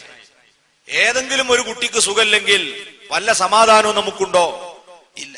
അപ്പൊ നല്ല ശാന്തിയും സമാധാനവും നിലനിൽക്കുന്ന വീടായി മാറണമെങ്കിൽ ആ വീട് എപ്പോഴും വൃത്തിയും ശുദ്ധിയും ഉള്ളതായിരിക്കണം. എങ്ങനെയാണ് വീട് വൃത്തിയാക്കേണ്ടത്? നമുക്കതിന്റെ മുൻഭാഗം മുതൽക്ക് തുടങ്ങാം. ഒരു വീടിന്റെ മുഖം എന്ന് പറഞ്ഞാൽ ആ വീടിന്റെ മുൻഭാഗമാണ്. ആ മുൻഭാഗത്തേക്ക് ഒരാൾ വന്ന് ഒന്ന് തലങ്ങും വിലങ്ങും നോക്കിയാൽ അയാൾക്ക് പറയാൻ കഴിയും ഈ കുടുംബത്തിന്റെ സാംസ്കാരിക നിലവാരം എത്രമാത്രമുണ്ട്, ഈ കുടുംബത്തിന്റെ അച്ചടക്കം എത്രമാത്രമുണ്ട്, ഇവരുടെ സ്വഭാവം ഏതു വിധത്തിലാണ്. അല്പം മനഃശാസ്ത്രപരമായി ചിന്തിക്കുന്ന ഏതൊരു മനുഷ്യനും ഒരു വീടിന്റെ മുഖത്ത് വന്ന് അതിന്റെ മുൻവശത്ത് വന്നൊന്ന് നോക്കിയാൽ ആ വീട്ടുകാരുടെ നിലവാരം പറയാൻ കഴിയും. വിവാഹാന്വേഷണത്തിന് വരുന്നത് ബുദ്ധിയുള്ള ഒരാളാണെങ്കിൽ അയൽവാസികളോടൊന്നും ചോദിക്കണ്ട, അവിടെ നിന്നിങ്ങനെ നോക്കിയാ ഇവിടുത്തെ പാത്തുമ്മ എങ്ങനെയുണ്ട്, ഇവിടുത്തെ കുട്ടികളുടെ സ്വഭാവം എന്താണ്, ഇവിടുത്തെ ആളുകളുടെ രീതി എന്താണ്, ഇതൊക്കെ മനസ്സിലാക്കാൻ കഴിയും. എന്താ കാരണം? അടുക്കും ചിട്ടയും വൃത്തിയും ശുദ്ധിയും. ഇത് നമ്മുടെ നല്ല സമൂഹ സൃഷ്ടിക്ക്, നല്ല കുടുംബ സംവിധാനത്തിന് അനിവാര്യമായൊരു ഗുണമാണ്. ഇന്ന് നാം ഒരു വീടിന്റെ മുൻവശത്തേക്ക് ചെന്നാൽ എന്തൊക്കെയാണ് നമ്മൾ അവിടെ സ്വാഗതം ചെയ്യുന്നത്? നമ്മളെ സ്വീകരിക്കാൻ നിൽക്കുന്നത് പലതുമാണ്. പ്രധാനമായും റോഡ് പോലും ഇല്ലാത്തവരും ഇന്ന് കാറ് നിർത്താനുള്ള സജ്ജീകരണം ചെയ്തിട്ടുണ്ടാവും. റോഡില്ല, എന്നാലും കാറ് നിർത്തിയിട്ടാണ് ഇത് വീടുണ്ടാക്കിയപ്പോൾ ഉണ്ടാക്കി. കാറില്ലാത്തത് കൊണ്ട് അവിടെ എന്തിനാ നിർത്തിയിടുക? അധിക ആളുകളും ഒരു 2 ലോഡ് ചിരട്ടയും ചകരിയൊക്കെ കൊണ്ടുവന്നിട്ട് അവിടെ നടക്കും. വീട്ടിന്റെ മുൻവശത്ത് ചെന്നാൽ അതാ കാഴ്ച. അവിടെ എല്ലാ ജാതി ഹിംസ്ര ജന്തുക്കളും ഇഴജീവികളും ഒക്കെ അവിടെ വന്നുകൂടും. ഇടക്കിടക്ക് ഇങ്ങനെ തീവണ്ടി പോണമാതിരി ചേരാട്ടിയോ കാണാൻ ചുമരുമ്പോ കൂടെ ഇങ്ങനെ പോകണം. ഇത് മുന്നിൽ കൊണ്ടിട്ടിട്ടാണ്. വേറെ ചില ആളുകൾ ആ സ്ഥലത്ത് 2 ലോഡ് മണലിറക്കും. ഒന്നുമില്ലെങ്കിൽ മണൽ കൊണ്ടിടും. എന്നാലും എന്ത് ചെയ്യും? രാത്രിയും പകലും ഒക്കെ പൂച്ച വന്നിട്ട് ഓൽക്കല്ല സുഖം, കുറച്ച് മാന്തിയാ മതി. അല്ലെങ്കിൽ ഈ പാറപ്പുറത്ത് പോയി മാന്താൻ ബുദ്ധിമുട്ടാണ്. ഇത് ലേശം മാന്തിയിട്ടാണ് മൂടിയിട്ട് പോവാം. ആ വീടിന്റെ കോലായിലിരിക്കുമ്പം പൂച്ചയുടെ കാഷ്ടവും മൂത്രവും മണക്കാതിരിക്കാൻ കഴിയൂല. ഒന്നുകൂടി പുരോഗമിച്ച ആളുകളാണെങ്കിൽ അവരെ വീട്ടിൽ 2 പശുക്കൾ ഉണ്ടാവും, ഒരാടും ഉണ്ടാവും. അതിനെ എവിടെയാണ് പാർക്ക് ചെയ്യിപ്പിക്കുക? ഈ കാർ പോർച്ചിലാണ്. ഇവരിത് പറയണ്ടല്ലോ, രാത്രി ആയാൽ ഇവരിങ്ങനെ ചായ പാരും പുട്ടുചൂടും, ഇത് തന്നെ പരിപാടി. ആ വീട്ടിൽ സ്ഥിരം താമസിക്കുന്നവരെ സംബന്ധിച്ചിടത്തോളം ഇതിന്റെ വാസന ഉണ്ടാവില്ല. കാരണം എന്താ? അവരെന്നും മണത്തിട്ട് മാർക്കറ്റിൽ ജോലിയുള്ളവരെ മാതിരിയായിപ്പോയിന്. അവർക്ക് മീൻ മണക്കൂല. പുറത്തുനിന്ന് വരുന്നവനാ മൂക്ക് കുത്തുക. ഇതേ രീതിയിൽ ആ വീട്ടുകാർക്ക് ഇത് അലോസരമുണ്ടാക്കൂല. ഒരതിഥി വരുമ്പോഴാണ് എന്താ ഇവിടെ നാറുന്നത്, ഇവിടെ എന്താ വൃത്തിയില്ലാത്തത്, അവര് ചിന്തിക്കും. അതുകൊണ്ട് തന്നെ വീടിന്റെ മുൻവശത്ത് ആല പോലുള്ളത് കെട്ടിയോ ഇതുപോലുള്ള കാര്യങ്ങൾ ചെയ്തോ മലിനപ്പെടുത്തരുത്. നമ്മുടെ കുടുംബത്തിന്റെ മനസ്സും അവരെ നിലവാരവും സ്വഭാവവും ഒക്കെ വായിച്ചറിയാനുള്ള പ്രധാനപ്പെട്ട ഒരടയാളമാണ് വീടിന്റെ മുൻഭാഗം. ഇതുപോലെ വീടിന്റെ മുൻഭാഗത്ത് വേറെ ചില ആളുകൾ യാതൊരു ശ്രദ്ധയുമില്ലാതെ ചെയ്യുന്ന ഒരുപാട് തെറ്റുകളുണ്ട്. അതിൽപ്പെട്ടതാണ് മുന്നിൽ തന്നെ കൊണ്ടുവന്ന് തലങ്ങും വിലങ്ങും അയല് കെട്ടും വീടിന്റെ മുന്നിൽ. എന്നിട്ട് അതിന്മേൽ എല്ലാ സാധനവും തൂക്കിയിടും. ആ വീട്ടിലേക്ക് കയറി വരുന്നവന്റെ മുഖത്ത് തട്ടുന്നത് ഈ ഫത്തുഹും കസൂറും ലൊമ്മൊക്കെയാണ്. പല സ്ത്രീകളും അറിയാതെ ചെയ്തു പോവുകയാണ്. പക്ഷേ ഇത് പാടില്ല. അത് വീടിന്റെ മറ്റേ ഭാഗത്തേക്ക് പോട്ടെ. മുൻവശത്ത് ഇതുപോലുള്ള ശല്യങ്ങളൊന്നും ഉണ്ടാകരുത്. പിന്നെയോ വീടിന്റെ മുൻഭാഗം അവിടെ സാധ്യമാകുമെങ്കിൽ 1-2 തണൽ മരങ്ങളെ നമ്മൾ കുഴിച്ചിടണം. ഉപകാരത്തിന് പറ്റുന്ന രീതിയിലുള്ളതായാൽ നല്ലതാണ്. എന്നാൽ തണൽ മരങ്ങളിൽ തന്നെ ഇന്ന് ധാരാളം അപകടകാരികളുണ്ട്. അതിൽപ്പെട്ടതാണ് ഇന്നത്തെ കാട്ടുബദാം. ഇപ്പം വ്യാപകമായിട്ട് നമ്മൾ ഇവിടുന്ന് ഇറക്കുമതി ചെയ്ത മരമാണ്. ഇതൊരു 10-20 കൊല്ലം മുമ്പ്. ഇപ്പൊ എല്ലാ സ്ഥലത്തും അതായി. അതിന് ചില പ്രത്യേക സമയത്ത് നന്നായി പുശു നിറയും. എന്നിട്ട് അതിങ്ങനെ കയറുമ്മൽ ഇറങ്ങിയിട്ട് തൊള്ളയിലേക്കൊക്കെ വന്നു നോക്കും. ഇങ്ങനത്തെ മരം നമ്മൾ മുന്നിൽ വെക്കാതിരിക്കുക. പിന്നീട് ഉപയോഗത്തിനും പറ്റുന്ന ഉപകാരത്തിന് പറ്റുന്ന മരം നോക്കി വെക്കുക. അതുപോലെ ഉമ്മമാര് വളരെ ശ്രദ്ധിച്ച് ചെയ്യേണ്ട മറ്റൊരു കാര്യം, വീടിന്റെ മുൻവശത്ത് നല്ല അടുക്കും ചിട്ടയോടും കൂടെ നല്ല പൂക്കളുണ്ടാകുന്ന സുഗന്ധം നൽകുന്ന ചെടികൾ വെച്ചു പിടിപ്പിക്കുക. ആ വീട്ടിൽ നല്ല സമാധാനമുണ്ടാകും, നല്ല ആരോഗ്യമുണ്ടാകും, നല്ല ഓക്സിജൻ ലഭിക്കും. അവിടുത്തെ കുട്ടികൾക്ക് പൂക്കളെ പോലെയുള്ള സൽസ്വഭാവമുണ്ടാകും. എത്ര പുലിക്കോടൻ സ്വഭാവമുള്ള ഭർത്താവാണെങ്കിലും ഈ പൂക്കളെ കണ്ടാൽ അവന്റെയും മനസ്സിന് അലിവുണ്ടാകും. അങ്ങനെ നല്ല പൂക്കൾ ഉണ്ടാകുന്ന ചെടി വൃത്തിയോടുകൂടെ ഉമ്മമാര് വെച്ചു പിടിപ്പിക്കണം. അതിന് കുറച്ചൊരു കലാബോധത്തോടുകൂടെ വെക്കണം.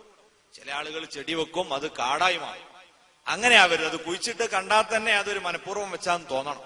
ആ പെണ്ണിന്റെ കരവിരുതും കഴിവും ഒക്കെ അവിടെ നിന്നാണ് ആളുകൾ വായിച്ചെടുക്കുക. അങ്ങനെ മുൻഭാഗത്ത് നല്ല സജ്ജീകരണം. ഇനി മുന്നിൽ നമ്മൾ ഗേറ്റ് ഉണ്ടാക്കുന്നു, നല്ലതാണ്. പ്രത്യേകിച്ച് റോഡിന്റെ വക്കത്ത് താമസിക്കുന്ന ആളുകൾ ഗേറ്റ് നിർമ്മിക്കണം. ഗേറ്റ് നിർമ്മിക്കുമ്പോൾ 2 ഗേറ്റ് ഉണ്ടാക്കാൻ മറക്കരുത്. ഒന്ന്, സാധാരണ നമുക്ക് വാഹനം കയറ്റാനും നമ്മൾ മാത്രം വീട്ടിലുണ്ടാകുന്ന സമയത്ത് കയറാനും ഇറങ്ങാനും ഒക്കെ വേണ്ടി മുൻഭാഗത്ത് തന്നെ ഒരു ഗേറ്റ് വേണം. പിന്നെ മറ്റൊരു ഗേറ്റ് എന്തെങ്കിലും ഫംഗ്ഷനുകൾ ഉണ്ടാകുമ്പം, പരിപാടികൾ ഉണ്ടാകുമ്പം സ്ത്രീകൾക്ക് പ്രത്യേകമായി കയറാൻ ഉപയോഗിക്കാനുള്ള ഒരു ഗേറ്റ് വേണം. പല സ്ഥലത്തും കല്യാണത്തിന് പോയാൽ കയറാൻ തോന്നാത്ത സ്ഥിതി ഉണ്ടാകാറുണ്ട്. കാരണം എന്താ? ആകെ ഉള്ളത് ഈ നീറായിന്റെ വായ പോലെയാണ്. തിന്നാനും അത് പുറത്തു വിടാനും ഒക്കെ ഒരു റൂട്ടാന്ന് പറഞ്ഞ മാതിരി ആണും പെണ്ണും പോവാനും വരാനും ഒക്കെ ഒരു വഴി. എന്നിട്ട് അവിടെ ഇടകലർന്ന് ഹറാമായ കല്യാണമായി മാറുന്ന ഒരവസ്ഥ വ്യാപകമാണ്. അതില്ലാതെ 2 ഗേറ്റ് വെക്കുക. ഒന്ന്, ഇത്തരം സന്ദർഭങ്ങളിൽ സ്ത്രീകൾ കൂടി വരുമ്പം അവർക്ക് കയറാനുള്ള ഒരു റൂട്ട്. മറ്റൊന്ന്, സാധാരണ ഉപയോഗിക്കുന്ന ഗേറ്റ്. ഇതാണ് വീടിന്റെ മുൻഭാഗത്തിന്റെ ചെറിയൊരു ചിത്രം. അത് കഴിഞ്ഞാൽ നമ്മൾ വീടിന്റെ മുൻവശത്തേക്ക് കയറുന്നു. ആ കയറുന്നിടത്ത് വളരെ ശ്രദ്ധിക്കണം. അവിടെ ഉള്ള ചെറിയ ചെറിയ അബദ്ധങ്ങൾ പോലും നമ്മെ വിലയിരുത്താൻ കാരണമാകും. വീടിന്റെ മുൻവശത്ത് കോലായിൽ, അതല്ലെങ്കിൽ ചിലപ്പോ സ്വീകരണ മുറി, ഇവിടെ നമ്മൾ സജ്ജീകരിച്ചിരിക്കുന്ന ഇരിപ്പിടവും സൗകര്യങ്ങളും എപ്പോഴും നല്ല വൃത്തിയുള്ളതും നല്ല ചിട്ടയൊത്ത രീതിയിൽ തന്നെ സ്ഥാപിച്ചതുമായിരിക്കണം. പല വീട്ടിൽ നമ്മൾ കയറി നോക്കിയ സ്ഥിതി എന്താ? സംഗതി നല്ല യാതി വിലപിടിപ്പുള്ള സാധനങ്ങളൊക്കെ തന്നെയാണ് ഭർത്താവ് വാങ്ങിക്കൊടുത്തത്. എന്നാൽ ഒരൊറ്റ ഒന്നുണ്ടോ ഒരു മനുഷ്യന് ഇരിക്കാൻ പറ്റി ഉണ്ടാവില്ല. ചിലതിങ്ങനെ കാല് മേലെ ഉണ്ടാവും, മറിഞ്ഞു കിടക്കുന്നുണ്ടാവും, വേറെ തിരിഞ്ഞു കിടക്കുന്നുണ്ടാവും. അത് കുട്ടികളുള്ള വീടല്ലേ ഉസ്താദ് എന്ന് ചോദിക്കും. കുട്ടികളുള്ള വീട്ടിൽ ഇതൊക്കെ ക്രമീകരിക്കലാണ് പെണ്ണിന്റെ ഡ്യൂട്ടി. കുട്ടികൾ മറിച്ചിടും, അപ്പൊ നിങ്ങൾ നിർത്തി വെക്കണം. ഈ കുട്ടികളെ കൊണ്ട് തന്നെ നിർത്തി വെപ്പിക്കുകയും വേണം. അതൊക്കെ ശ്രദ്ധിക്കണം. ഒരാള് കയറി വന്നു കഴിഞ്ഞാൽ ഇതാകെ അലങ്കോലപ്പെട്ട് എന്തോ സമരം കഴിഞ്ഞ ഓഫീസ് റൂം പോലെ ആവാൻ പാടില്ല. അത് വളരെ ചിട്ടയോടുകൂടെ തന്നെ വെക്കുക. പിന്നെ പലതൊന്ന് കാണാം. ഇരിക്കുന്ന ഇരിപ്പിടത്തിന്റെ മേലെ തന്നെ ഉണ്ടാവും. പുറത്ത് തയ്യാറാക്കിയ ഇരിപ്പിടത്തിന്റെ മേലെയാണ് കുട്ടികളുടെ പുസ്തകങ്ങളുള്ളത്, അടുക്കളയിലെ കത്തിയുള്ളത്, പാവാടയുള്ളത്, എല്ലാ സാധനമുള്ളത് എവിടെയാ? പുറത്തിരിക്കുന്നിടത്ത്. കുട്ടികൾ മൂത്രമൊഴിച്ച് വെച്ചത് അങ്ങനെ തന്നെ രാവിലെ വെച്ചതാണ്, അതിന് വൈകുന്നേരമായാലും അങ്ങനെ തന്നെയാണ്.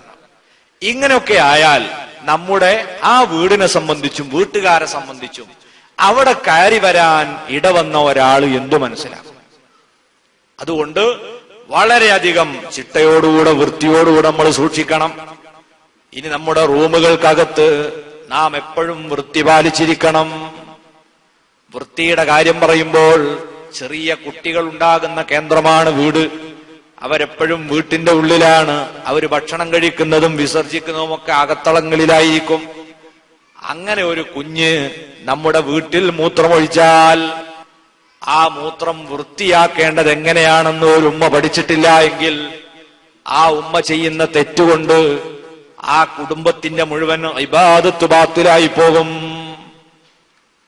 ഇപ്പൊ നമ്മൾ മണ്ണുള്ള വെള്ളം കുടിച്ചു പോകുന്ന രീതിയിലുള്ള സ്ഥലമില്ലല്ലോ ഇപ്പൊ. ഏകദേശം ഏറ്റവും ചുരുങ്ങിയത് അധിക ആളുടെ വീടിനും സിമന്റെങ്കിലും തേച്ചിട്ടുണ്ടാവും. അങ്ങനെ ഒരു കുഞ്ഞ് നമ്മുടെ വീട്ടിൽ മൂത്രമൊഴിച്ചാൽ അതിങ്ങനെ ഉന്തി ഉന്തി ഉന്തി പുറത്തേക്ക് ഒഴിവാക്കും. ഇപ്പൊ എന്താ സംഭവിച്ചത്? ഇപ്പൊ സംഭവിച്ചത് നിങ്ങൾ ആ കോപ്പയിൽ വെള്ളം പാർന്ന് ഉന്തിപ്പോയ എല്ലാ സ്ഥലവും നജസായി. അത് വൃത്തിയായിട്ടില്ല. ഇനി അതുവഴി ഒരാൾ ഒളു ചെയ്ത് ഉണങ്ങിന്ന് തന്നെ വെക്കുക. ഒരാൾ ഒളു ചെയ്ത് നനഞ്ഞ കാലുമായി ചെരുപ്പൊന്നൂടാതെ അതിലൂടെ നടന്നു പോന്നാൽ അയാളെ കാലിൽ നജസായി. ഇനി അയാൾ നിസ്കരിച്ചാൽ നിസ്കാരം സ്വഹീഹല്ല. ചിന്തിച്ചു നോക്കൂ, അധിക വീട്ടിന്റെയും സ്ഥിതി ഇതല്ലേ. പിന്നെ ഇതെങ്ങനെയാണ് ഉമ്മമാരെ വൃത്തിയാക്കുക? ഒരു കുട്ടി മൂത്രമൊഴിച്ച മൂത്രം നമുക്ക് അവിടെ കാണാനുണ്ടെങ്കിൽ നജസ് ശുദ്ധിയാക്കുന്നതിന്റെ ഒന്നാമത്തെ നിബന്ധന ഇസാലത്തുൽ ഐൻ, നജസിന്റെ തടി നീക്കം ചെയ്യുക എന്നതാണ്. അതിന്റെ ഭാഗമായി ഈ മൂത്രം നമ്മൾ അവിടുന്ന് എടുത്തു കളയണം. മൂത്രം ഒരു വെള്ളമാണ്, ഖരവസ്തു അല്ല. അതുകൊണ്ട് എങ്ങനെയാണ് എടുത്തു കളയുക? അതിന് ഉണങ്ങിയ തോർത്തുമുണ്ടുകൊണ്ട് ശീല കൊണ്ട് അത് ഒപ്പിയെടുക്കുക. വെള്ളം ഒഴിക്കുന്നതിന് മുമ്പ് ഉണങ്ങിയ ശീല കൊണ്ട് ആ മൂത്രം ഒപ്പിയെടുക്കുക. ഒപ്പിയെടുത്തു കഴിഞ്ഞാൽ പിന്നെ അതിന്റെ ആ അടയാളം തന്നെ കാണാതെയാവും. ആ സ്ഥലം ഓർമ്മയിലവിടെ വെക്കണം. അടയാളം കാണാതായി കഴിഞ്ഞാൽ ആ നജസിന്റെ രണ്ടാം ഗ്രേഡിലേക്ക് എത്തിച്ചു. നമ്മൾ നജസ് മുഖഫഫ് എന്നുള്ള പദവിയിലെത്തി. ഇനി എന്തു മതി? ആ സ്ഥലത്ത് ഒരു കോപ്പ വെള്ളം പാർന്ന് മൂത്രമായിരുന്ന എല്ലാ സ്ഥലത്തും വെള്ളമായി എന്നുറപ്പായാൽ അതോടുകൂടെ സ്ഥലം വൃത്തിയായി. ആ വെള്ളം തുടക്കണമെന്നോ നീക്കണമെന്നൊന്നും നിബന്ധനയില്ല. അല്ലാതെ നമ്മൾ 2 കൊല്ലത്തിൽ താഴെയുള്ള വെള്ളം ഒരു സ്ഥലത്തേക്കാട് പാർന്നാൽ ആ സ്ഥലം ശുദ്ധിയാകുന്നില്ല. നജസിന്റെ തടി നീക്കം ചെയ്യണം. ഇത് റൂമുകളിൽ കുട്ടികൾ മൂത്രമൊഴിച്ചാൽ നമ്മൾ വൃത്തിയാക്കുന്നിടത്ത് സൂക്ഷിക്കേണ്ടതാണ്. ഇത് നിസ്കാരം ഉൾപ്പെടെയുള്ള ഇബാദത്തുകൾക്ക് മാത്രം ബാധകമായ കാര്യമല്ല, നമ്മുടെ ആരോഗ്യത്തിന്റെ കൂടി പ്രശ്നമാണ്. മൂത്രം എന്ന് പറയുന്നത് ഒരു പച്ചവെള്ളമായി നമ്മൾ കാണരുത്. ഒരു മനുഷ്യന്റെ ശരീരത്തിലുള്ള എന്തെല്ലാം അണുക്കളുണ്ടോ അതിൽ ഭൂരിഭാഗവും മൂത്രത്തിലൂടെ പുറത്തു വരുന്നു. ഇതുകൊണ്ടല്ലേ ഒരാൾക്ക് മലമ്പനിയുണ്ടോ, മഞ്ഞപ്പിത്തമുണ്ടോ, ഇതൊക്കെ നോക്കാൻ എന്തു മതി? ഒരു തുള്ളി മൂത്രം മതി. എന്തിനേറെ ഒരു പെണ്ണ് ഗർഭിണിയാണോ എന്ന് തിരിച്ചറിയാൻ മൂത്രം പരിശോധിച്ചാൽ മൂത്രം വിളിച്ചു പറയും ഇതിന്റെ ഉടമ ഗർഭിണിയാണ്. ഇതിന്റെ ഒക്കെ അർത്ഥം എന്താണ്? ഇത് പച്ചവെള്ളമല്ല, ഇളനീര് കുടിച്ചവന്റെ മൂത്രം ഇളനീരല്ല, അതിൽ മാരകമായ വിഷാംശങ്ങളുണ്ട്. അതുകൊണ്ടാണ് ഒരു സ്ഥലത്തും തെരുവിലോ വഴിയോരങ്ങളിലോ മരച്ചുവടുകളിലോ ഒന്നും മൂത്രമൊഴിക്കരുതെന്ന് നബി സല്ലല്ലാഹു അലൈഹി വസല്ലം നമ്മളെ ഉപദേശിച്ചു. ഇസ്ലാമിന്റെ സാംസ്കാരികമായ വലിയൊരു മുഖമാണ് നമ്മൾ അതിലൂടെ ദർശിക്കുന്നത്. അതുകൊണ്ട് തന്നെ ലോകത്തിന്റെ ഏതു ഭാഗത്താണെങ്കിലും മുസ്ലിമീങ്ങൾ ഒരിക്കലും പുറം പ്രദേശങ്ങളിൽ വിസർജനം നടത്തുകയില്ല. ബസ് സ്റ്റാൻഡിന്റെ ചുമരിലേക്ക് അവരതാ പിടിച്ചു കൊടുക്കാറില്ല. ഏത് ആള് കൂടുന്ന ഒരു സ്ഥലമുണ്ടായാലും ആദ്യമായി അവിടെ ഒരു പള്ളിയെ സംബന്ധിച്ച് മുസ്ലിമീങ്ങൾ ചിന്തിക്കുന്നത് ആ നാടിന് വലിയ അനുഗ്രഹമാണ്. ആ ടൗണിൽ ഇറങ്ങി വരുന്ന, ബസ് സ്റ്റാൻഡിൽ കയറിയിറങ്ങുന്ന ആയിരക്കണക്കായ മുസ്ലിമീങ്ങൾ അവരൊന്നും തെരുവിൽ മൂത്രമൊഴിക്കാതെ അവർക്കതാ ശാസ്ത്രീയമായും ആരോഗ്യപരമായും വിസർജനത്തിനുള്ള ഒന്നാന്തരം സൗകര്യം പള്ളികളിൽ സജ്ജീകരിച്ചിട്ടുണ്ട്. അതുകൊണ്ട് തന്നെ പള്ളികൾ വലിയ സാംസ്കാരിക നിലയങ്ങളാണ്. മൂത്രം ഒരു പച്ചവെള്ളമായി കണ്ടുകൊണ്ട് അവിടെ അങ്ങോട്ടാക്കി, അത് ഇവിടെ അങ്ങോട്ടാക്കി, അങ്ങനെ ഇട്ടാൽ ആ വീട്ടിൽ രോഗം വിട്ടൊഴിയുന്ന സ്ഥിതി ഉണ്ടാവില്ല. പിന്നെ വീടിന്റെ അകത്തളങ്ങളിൽ ആരോഗ്യം നിലനിൽക്കണമെങ്കിൽ റൂമുകളിലേക്ക് വായു ഗതാഗതം ഉണ്ടായിരിക്കണം. പ്രത്യേകിച്ച് ചെറിയ കുട്ടികൾ ഉറങ്ങുന്ന റൂമുകൾ, അതിലേക്ക് വായുവിന് വരാനും ശുദ്ധവായുവിന് കടന്നു വരാനും ദുഷിച്ച വായുവിന് പുറത്തു പോകാനുമുള്ള സജ്ജീകരണം വേണം. ഇന്ന് നമ്മൾ ശ്രദ്ധിക്കാത്തൊരു വിഷയമാണ്. നന്നായിട്ട് അടച്ചിടും. പ്രത്യേകിച്ച് പ്രസവം കഴിഞ്ഞാൽ പ്രസവിച്ചെടുക്കുന്ന ചെറിയ കുരുന്നുകൾ താമസിക്കുന്ന വീട് റൂം ഏതായിരിക്കും പലരും കൊടുക്കുക? കോണിക്കൂട്ടിനുള്ളിലുള്ള ഒരു ഇരുണ്ട മുറി. ആ ഇരുട്ടത്ത് അടച്ചിടും ഇവരെ. ഇവർക്ക് നമ്മുടെ അത്ര പ്രതിരോധ ശേഷിയായിട്ടില്ല, ആരോഗ്യം വന്നിട്ടില്ല. അതുകൊണ്ട് തന്നെ ഈ സമയത്ത് നല്ല ശുദ്ധവായുവും വെളിച്ചവും കിട്ടിയില്ലെങ്കിൽ അത്തരം കുട്ടികളെ ആശുപത്രിയിൽ നിന്ന് കൊണ്ടുവരാൻ കഴിയൂല. ഇന്ന് എന്താ നമ്മൾ കുട്ടികൾ എപ്പോഴും ആശുപത്രിയായി പോകുന്നത്? അതിന്റെ കാരണം ഇതാണ്. നമ്മൾ വായുവും കൊടുക്കൂല, പ്രകാശവും കിട്ടൂല, ഒന്നും കിട്ടൂല, അടച്ചു പൂട്ടിയിടുകയാണ്. ഇതിനു പകരം റൂമുകൾ കാറ്റും വെളിച്ചവും വരുന്ന വിധത്തിൽ സംവിധാനിക്കണം. ചുരുങ്ങിയത് 2 ജനലുകൾ 2 ഭാഗത്തായി റൂമുകൾ നമ്മൾ സ്ഥാപിച്ചിരിക്കണം. ഇനി ആ റൂമുകളിൽ ഒരിക്കലും വെള്ളം കെട്ടി നിൽക്കരുത്. ചെറിയ കുട്ടികളുള്ള ഉമ്മമാര് ശ്രദ്ധിക്കുക. നിങ്ങളുടെ കുട്ടി തൊട്ടിലായിരിക്കും കിടക്കുന്നത്. ആ കുട്ടി തൊട്ടിലിൽ കിടന്ന് മൂത്രമൊഴിച്ചാൽ താഴെ പാത്രം വെച്ചു കൊടുത്ത് അതിലേക്ക് അത് ഏറ്റുവാങ്ങും. രാത്രി ആയ ഉടനെ തന്നെ കുട്ടി ഉറങ്ങാൻ തുടങ്ങിയപ്പോഴേ മൂത്രമൊഴിക്കാനും തുടങ്ങിയിട്ടുണ്ട്. ഇനി ആ ഉമ്മ അത് എപ്പോഴെടുത്ത് വൃത്തിയാക്കുക? അത് സുബൈക്ക് എഴുന്നേൽക്കുമ്പം ആ പാത്രം കൊണ്ടുപോയിട്ട് പുറത്തു തട്ടാം, അല്ലെ? ചില ആളുകൾ അപ്പോഴും തട്ടൂല. പിന്നെയൊക്കെ കഴിഞ്ഞിട്ട് അകുംകൊലയൊക്കെ വൃത്തിയാക്കുന്ന സമയം വരുമ്പോഴാണ് അത് പുറത്തേക്ക് തള്ളുന്നത്. ഇത് ഭയങ്കര അപകടമാണ്. അവിടെ ആ ഫാൻ കറങ്ങുന്നുണ്ടാവും ഒരു പക്ഷെ. ഇനി കറങ്ങിയാലും ഇല്ലെങ്കിലും ആ തളം കെട്ടി നിൽക്കുന്ന മൂത്രം ബാഷ്പീകരിച്ച് പൊങ്ങി ആ റൂമിന്റെ ഉള്ളിലുള്ള വായുവിൽ വിലയിക്കും. അവിടെ നിന്നാണ് നമ്മൾ ഓക്സിജൻ ശ്വസിക്കുന്നത്. ആ ജലഗണങ്ങൾ മതി നമ്മുടെ അത്ര പ്രതിരോധ ശേഷി വരാത്ത ഈ ചെറിയ കുട്ടികൾക്ക് മാറാത്ത ജലദോഷവും കഫക്കെട്ടും ഉണ്ടാവാൻ. അതുകൊണ്ട് കുട്ടികൾ മൂത്രമൊഴിച്ചാൽ അത് ഉടനെ എടുത്തു മാറ്റി കൊടുക്കണം. ഒരു നനഞ്ഞ തുണിയോ തോർത്തുമുണ്ട് പോലുമോ നാം ചെറിയ കുരുന്നുങ്ങൾ ഉറങ്ങുന്ന റൂമിൽ ആറിയിട്ടാൽ അത് മുഖേന തന്നെ ഈ കുട്ടിക്ക് ജലദോഷവും കഫക്കെട്ടും അതുപോലെ ശ്വാസം മുട്ടുപോലുള്ള രോഗവും വരാൻ സാധ്യതയേറെയാണ്. വളരെ ശ്രദ്ധിക്കണം. വൃത്തിയും ശുദ്ധിയുമാണ് സന്തോഷകരമായ ഒരു വീടിന്റെ നിർമ്മാണത്തിലെ പ്രധാനപ്പെട്ട ഇനം. ഇനി ഓരോ റൂമുകളിലും വൃത്തി കാത്തു സൂക്ഷിക്കുന്നതിന്റെ ഭാഗമായി ഒരു 50 രൂപ കൊടുത്ത് അല്ലെങ്കിൽ ഒരു 100 രൂപ കൊടുത്ത് ഒരു വേസ്റ്റ് കൊട്ട ഒരു ശീലമാക്കുക. കുട്ടികൾ വായിക്കുന്ന പഠിക്കുന്ന റൂമുകളിൽ പ്രത്യേകിച്ചും ഓരോന്നെടുത്ത് കടലാസ് ചുരുട്ടിയിട്ട് അവരങ്ങോട്ട് എറിഞ്ഞ് മറ്റത് ഇങ്ങോട്ട് എറിഞ്ഞ് കട്ടിന്റെ ചോട്ടിൽ കെറിഞ്ഞ് പിന്നെ ആഴ്ചയിലൊരിക്കലൊക്കെ അതിലോങ്ങോട്ട് ചൂലിയല്ല. അങ്ങനെ അങ്ങോട്ട് എടുത്തു നോക്കുമ്പോ ഒരു ലോഡ് ഉണ്ടാവും. ഇതിന് പകരം എല്ലാവരെയും ശീലിപ്പിക്കുക. വേസ്റ്റ് എല്ലാവരും ഒരു മൂലയിൽ വെച്ച് കൊട്ടയെ തന്നെ ഇടുക. അങ്ങനെ ഒരു ശീലം തുടങ്ങി നോക്കി നല്ല വൃത്തി ഉണ്ടാവും നമ്മുടെ വീട്ടിൽ. നല്ല ഒരു അടുക്കും ചിട്ട എല്ലാവർക്കും ഉണ്ടാവും. അങ്ങനത്തെ ഒരു സിസ്റ്റം എല്ലാ റൂമിലും സ്ഥാപിക്കും. പിന്നെ റൂമിന്റെ ജനലുകളിലോ അതുപോലുള്ള സ്ഥലങ്ങളിലോ ഒരിക്കലും വസ്ത്രങ്ങൾ തൂക്കിയിടുന്ന സ്വഭാവം ഉണ്ടാകരുത്.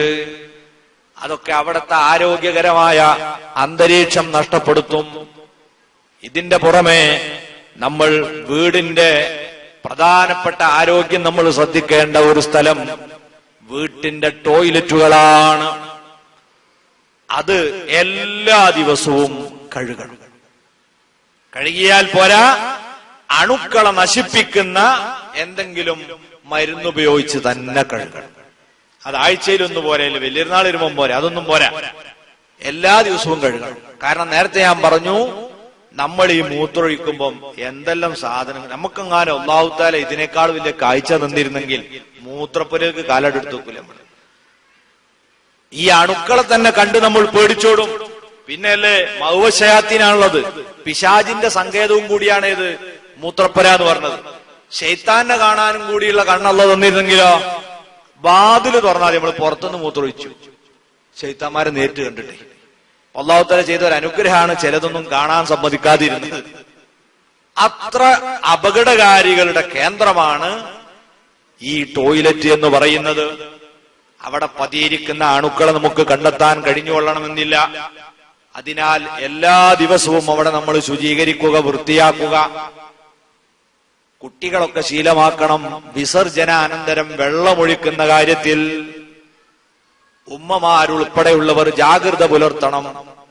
മലവിസർജന ശേഷം മാത്രം ടോയ്ലറ്റിൽ വെള്ളമൊഴിക്കുന്ന ശീലമാണ് ഇപ്പോഴുള്ളതെങ്കിൽ മൂത്രവിസർജനാനന്തരവും വെള്ളം ഒഴിക്കുന്ന ശീലം തുടങ്ങണം.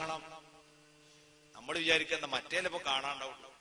നമ്മൾ ടോയ്ലറ്റിൽ കയറി മൂത്രമൊഴിച്ചാൽ അതിലുള്ള ആ വെള്ളം എന്ത് ചെയ്യും? അത് താഴോട്ട് പോകും, നമ്മൾ ഒഴിച്ച മൂത്രം അവിടെ ഉണ്ടാവും. പിന്നെ പതുക്കെ കഴുകി ഇങ്ങോട്ട് പോന്നാൽ പിന്നെ കേറുന്നവനാണ് ഈ കാഴ്ച കാണുക. അവിടെ ഉണ്ടാവും ഒരു മഞ്ഞ വെള്ളം, അതിന്റെ നാറ്റു ആർക്കനുഭവപ്പെടുക? പിന്നെ വരുന്നവനാ, ചെയ്തവന് അതുണ്ടാവൂല. അതുകൊണ്ട് തന്നെ മലവിസർജനാനന്തരം ജലപ്രയോഗം നടത്തുന്നത് പോലെ മൂത്രവിസർജനാനന്തരവും ടോയ്ലറ്റിൽ നന്നായി വെള്ളമൊഴിക്കണം. വീടിന്റെ ഒരു ഭാഗത്തും മണ്ണാത്തന്റെ വല, അതല്ലെങ്കിൽ എട്ടുകാലിയുടെ വല, അത് കെട്ടിക്കിടക്കുന്ന സ്ഥിതി ഉണ്ടാകരുത്. ഇതൊക്കെ ദിവസവും വൃത്തിയാക്കി നല്ല ആരോഗ്യകരമായ ഒരു സാഹചര്യം, ഇതാണ് നമ്മുടെ വീട്ടിന്റെ ഐശ്വര്യത്തിന്റെ പ്രധാന ഘടകം. വീടിന്റെ ഭരണാധിപയായ ഉമ്മയുടെ നേതൃത്വത്തിലാണ് ഈ രീതിയിലുള്ള ഭരണക്രിയകളെല്ലാം നടക്കേണ്ടത്.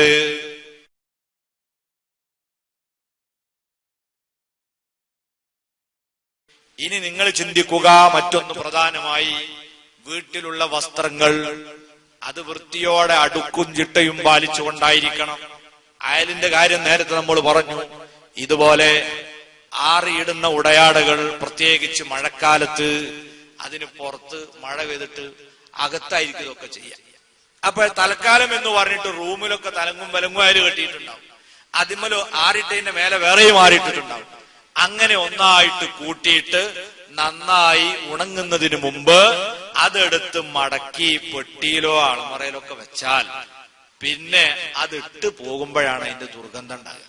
മാത്രമല്ല ആ ഡ്രസ്സ് പിന്നെ പെട്ടെന്ന് കേടുവരികയും ചെയ്യും. ഇതിനു പുറമെ ഉടയാടുകളൊക്കെ ആറിയിടുമ്പോ എന്ത് വേണം? വെയിലത്ത് ആറിയിട്ട് ഉണക്കിയെടുത്താൽ അത് അണുക്കള് നശിക്കാൻ കാരണമാകും. വെയിലുള്ളിടത്ത് ഇടുമ്പോ എന്ത് ചെയ്യണം? വസ്ത്രങ്ങളുടെ ഉൾഭാഗം മറിച്ചിട്ടായിരിക്കണം വെയിലത്തിടുന്നത്.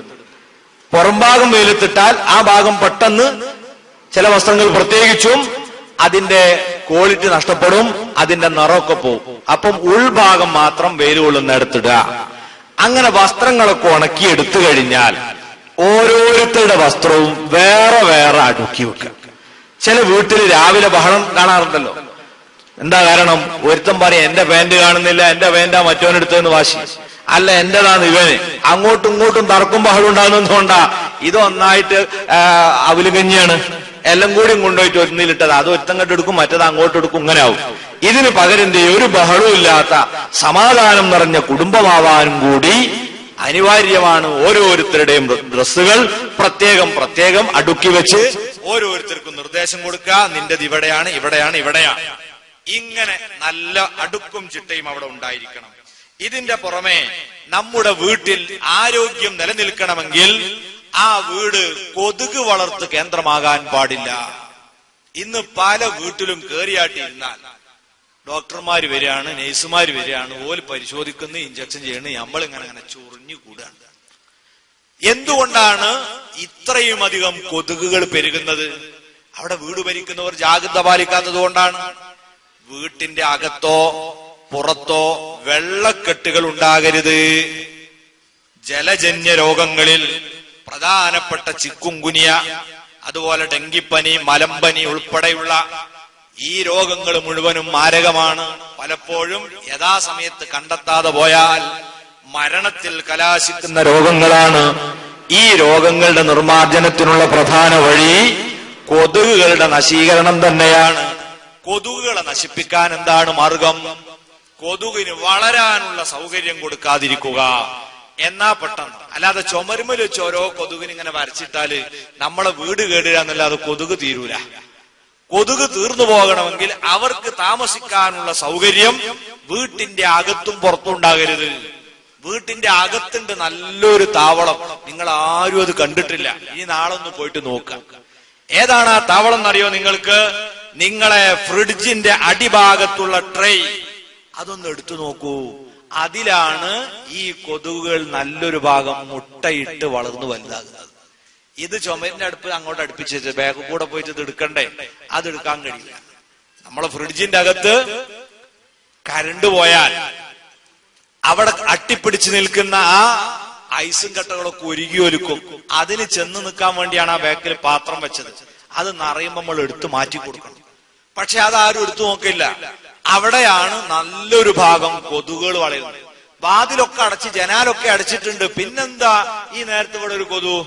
ഇവരകത്തുള്ളവരാ, അത് പുറത്തുനിന്ന് വരുന്നതല്ല. അപ്പൊ വീട്ടിന്റെ ഉള്ളിലുള്ള ഈ താവളം ഒരു 3 ദിവസം കൂടുമ്പോഴെങ്കിലും ആ ട്രെയിലെ വെള്ളം എടുത്ത് മാറ്റണം.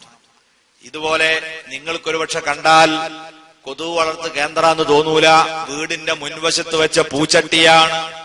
ആ പൂച്ചട്ടിയിൽ വെള്ളം കെട്ടി നിൽക്കുന്നുണ്ടെങ്കിൽ അതിൽ നിന്ന് കൊതുക് മുട്ടയിട്ട് വളർന്ന് വികസിക്കും. ഇതുപോലെ പറമ്പിലുള്ള പ്ലാസ്റ്റിക് കവറുകൾ, കുപ്പികൾ, തൊണ്ടുകൾ, അതുപോലെ തന്നെ നമ്മൾ ഭക്ഷണം കഴിച്ച് വലിച്ചെറിയുന്ന പ്ലേറ്റുകൾ, കുപ്പിച്ചില്ലുകൾ ഇത്യാദി വസ്തുക്കളിലൊക്കെ വെള്ളം കെട്ടി നിന്നാൽ അതിലൊക്കെ കൊതുകുകൾ മുട്ടയിട്ട് പെരുകും. വീടിന്റെ പരിസരത്തൂടെ നടന്ന് ഇത്യാദി വസ്തുക്കളൊക്കെ വെള്ളം കെട്ടി നിൽക്കാത്ത വിധത്തിൽ നമ്മളതിനെ സംസ്കരിച്ചിരിക്കണം. എന്നാൽ നമ്മളെ വീട്ടിൽ കൊതുകിന്റെ ശല്യമുണ്ടാകൂല, രോഗങ്ങൾക്ക് വളരെ കുറവുണ്ടാകും. ഇതുപോലെ മൃഗങ്ങളെ വളർത്തുന്നവരുണ്ടെങ്കിൽ അതിന്റെ ആല കുഴി ഉണ്ടാകും, വളം കെട്ടി നിൽക്കുന്നത്. അതിൽ വെള്ളം കെട്ടിയെന്ന് അതിൽ നല്ലൊരു വിഭാഗം കൊതുകുകൾ ഉണ്ടാകും. അവിടെ എന്ത് ചെയ്യണം? മണ്ണെണ്ണ പോലുള്ള ലായനി അതിലൊഴിച്ച് കൊതുകിന്റെ മുട്ട നശിപ്പിക്കണം. ഇതുപോലെ വീടിന്റെ മുകൾ ഭാഗത്ത് പലരും ആണുങ്ങളില്ലാത്ത വരെയാണെങ്കിൽ കയറി നോക്കലെന്നല്ല, അതിങ്ങനെ അവിടെ ഇങ്ങനെ നിറഞ്ഞിട്ട് വീട് ചോർന്ന് ഒലിക്കുമ്പോഴാണ് വിവരറിയാം. കാരണം വെള്ളം പോകുന്നില്ല എങ്ങോട്ടും, അതൊക്കെ അടഞ്ഞിടക്കാണ്, വെള്ളം കെട്ടി നിൽക്കാണ്. അവിടെയാണ് ഇവരുടെ പ്രധാനപ്പെട്ട താവളം. ആരും വരാത്ത സ്ഥലം, മഴക്കാലത്ത് പ്രത്യേകിച്ചും. അവിടെ നിന്ന് വളർന്നിട്ട് അവരുള്ളിലേക്ക് കടന്നു വരും മോന്തിയാവുമ്പോൾ. ഇത്തരം കേന്ദ്രങ്ങളൊക്കെ നമ്മൾ വളരെയധികം ശ്രദ്ധിച്ചുകൊണ്ട് വീടിന്റെ അകത്തും പരിസരത്തും ഒക്കെ ആരോഗ്യകരമായ ഒരു അന്തരീക്ഷം ഉണ്ടാക്കുക. ഇതാണ് വീട് ഭരണത്തിൽ പ്രധാനമായും ഉമ്മമാര് ശ്രദ്ധിച്ചിരിക്കേണ്ട പ്രധാനപ്പെട്ട വിഷയം. ഇനി ഞാൻ പറയട്ടെ, അടുക്കും ചിട്ടയും അതൊരു പ്രത്യേകമായി ശ്രദ്ധിക്കേണ്ട മറ്റൊരു കാര്യമാണ്. വീട്ടിൽ ശുദ്ധിയും വൃത്തിയും ഒക്കെ കാത്തു സൂക്ഷിക്കുന്നതോടുകൂടെ നല്ല അടുക്കും ചിട്ടയും ഒതുക്കം വേണം. പുരയിൽ ഒരുപാട് ഉപകരണങ്ങൾ, ഒരുപാട് ഉപയോഗ വസ്തുക്കൾ, ഇതൊന്നും ഒരു ശല്യമായി നമ്മെ അലോസരപ്പെടുത്തുന്ന രീതിയിൽ നിൽക്കാൻ പാടില്ല. ഉദാഹരണത്തിന് ചില വീട്ടിന്റെ ഒക്കെ മുന്നിൽ നമ്മളങ്ങോട്ട് എത്തി നോക്കിയാൽ, ഇവിടെ ഇപ്പൊ മുല്ലപ്പെരിയാറിന്റെ പേരിലൊരു ലാത്തിചാർജ് കഴിഞ്ഞെന്ന് തോന്നുന്നു. ചെരുപ്പുകൾ ഇങ്ങനെ ചെതറിക്കിടക്കുക പൊരന്റെ മുമ്പിൽ. ഒരു 10 ആളുണ്ടെങ്കിൽ ഇങ്ങനെ പറയും വേണ്ട, ആ പൊരന്റെ മുമ്പിൽ ധാരാളം ചെരുപ്പ് അങ്ങനെ ഇങ്ങനെയും കിടക്കുക. അങ്ങനെ ഉണ്ടാവരുത്. ചെരുപ്പുകൾ അത് സൂക്ഷിക്കാൻ ഒരു സ്ഥലം, ആ സ്ഥലത്ത് തന്നെ എടുത്തു വെക്കുക, അവിടുന്ന് തന്നെ എടുത്തു ഉപയോഗിക്കുക. ഇങ്ങനത്തെ ഒരു ചിട്ട വീട്ടിൽ ഉണ്ടാക്കിയെടുക്കാൻ ഉമ്മ ശ്രദ്ധിക്കണേ. വീട്ടിലുള്ള ഉമ്മ മക്കൾ സ്കൂളിൽ പോകുമ്പോഴും തിരിച്ചു വരുമ്പോഴൊക്കെ ആ കാര്യം ഒരു 2 ദിവസം ശ്രദ്ധിച്ചാൽ പിന്നെ കുട്ടികൾ തനിയെ ചെയ്യുക, അതൊരു ശീലമാക്കുക. അങ്ങനെ എല്ലാവരും ചെരുപ്പ് ക്രമീകരിച്ചു വെക്കണം. ഇതുപോലെ വീട്ടിന്റെ ഉള്ളിൽ കയറിയാൽ സുബ്ഹാനല്ലാഹ് ചില പൊരന്റെയൊക്കെ ആ കോണിക്കൂട്ടിൽക്കാട് നോക്കിയാലുണ്ടാവും അവിടെ ഒരു 8-10 പെട്ടി. ഇതേതാ? ഇത് 79 കുവൈത്ത് നിർമ്മ മാപ്പ് കൊണ്ടുവന്ന, മറ്റതോ അത് 84 ഖത്തർ നിർമ്മം കൊണ്ടുവന്ന. എന്താ പൈലുള്ളത്? ഒന്നുമില്ല, ഇങ്ങനെയാണ് നിൽക്കാണ്. ഇങ്ങനത്തെ 5 പെട്ടി നമ്മൾ വരുമ്പോ സ്വാഗതം ചെയ്യും. പിന്നെ റൂമിൽ കയറിയിട്ട് ആ റാക്കുമലൊക്കെ നോക്കിയാലോ അവിടെയുണ്ട് 8-10 കടലാസും പെട്ടിയും മറ്റും. അതിലൊക്കെ എന്താ? അതിലൊക്കെ പയന്തുണി കഷ്ണങ്ങളാണ്, വേറൊന്നുമില്ല. ഇങ്ങനെ ഉണ്ട് വീട്ടിന്റെ അകത്തും പുറത്തും ഒക്കെ വലിയ വലിയ കെട്ട് സൂക്ഷിച്ചു വെക്കണം. ഇത് ആവശ്യമുള്ളത് ഏതാ ഇല്ലാത്തതാ ഒന്ന് തെരഞ്ഞു നോക്കും. ഒരു ദിവസം ബാപ്പയും കൂടെ ഉമ്മയും കൂടെ 2ആളും കൂടി ഇരുന്നിട്ട് ഇതിൽ നമുക്ക് ആവശ്യമുള്ളത് എന്താണ്, ആവശ്യമില്ലാത്ത എന്താണ്. ഈ പഴന്തുണിയൊക്കെ ഉണ്ടല്ലോ ചോദിച്ചു വരുന്ന ഒരുപാട് ആളുകളുടെ ഇടക്കിടക്ക്. അങ്ങനെ വരുന്ന ആളുകൾക്ക് പറ്റിയതൊക്കെ അവർക്കത് കൊടുക്കുക. ഇനി അവർക്കൊന്നും പറ്റാത്ത സാധനമാണോ, എന്നാൽ അത് കൊണ്ടുപോയിട്ട് തീയിട്ടിട്ട് ആ വെണ്ണീര് തെങ്ങിന്റെ വറ്റിട്ട 2 തേങ്ങ കൂടുതൽ കിട്ടും. ഇത് ഈ റാക്ക് കടന്നുകൊണ്ട് എന്താ കിട്ടുക? നമ്മളെ റൂം ആകെ ബോറാവും. മാത്രല്ല അവിടെ പലതും തടിച്ചുകൂടി പല ജീവികൾ വന്ന് താമസിച്ച് വളരെ അനാരോഗ്യകരമായ ഒരു സാഹചര്യം അവിടെ ഉണ്ടാവും. പിന്നെ കുറച്ച് കോട്ടൺ ശീലയും തുണി നമ്മൾ വേറെ എടുത്തു വെക്കണം. അതൊരു എന്തെങ്കിലും ഒരു ജോലി ആവശ്യം വന്നാൽ, ഒന്ന് തുടക്കേണ്ടി വന്നാൽ, ഒരു പ്ലംബർ വന്നാൽ ഇവർക്കൊക്കെ ആവശ്യം ഉണ്ടാവും കോട്ടൺ തുണി കഷ്ണങ്ങൾ. അങ്ങനത്തത് ആവശ്യമുള്ളത് കുറച്ചെടുത്തു വെക്കുക, ആവശ്യമില്ലാത്തതോ അതായിട്ട് ഒഴിവാക്കുക.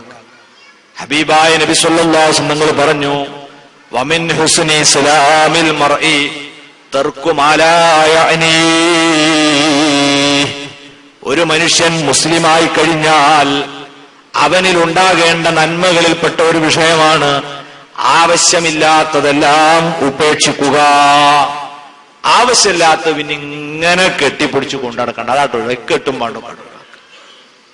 ഇതിനു പുറമെ പത്രത്തിന്റെ കോപ്പികൾ ഉണ്ടാവും, പഴയ പുസ്തകങ്ങൾ ഉണ്ടാവും.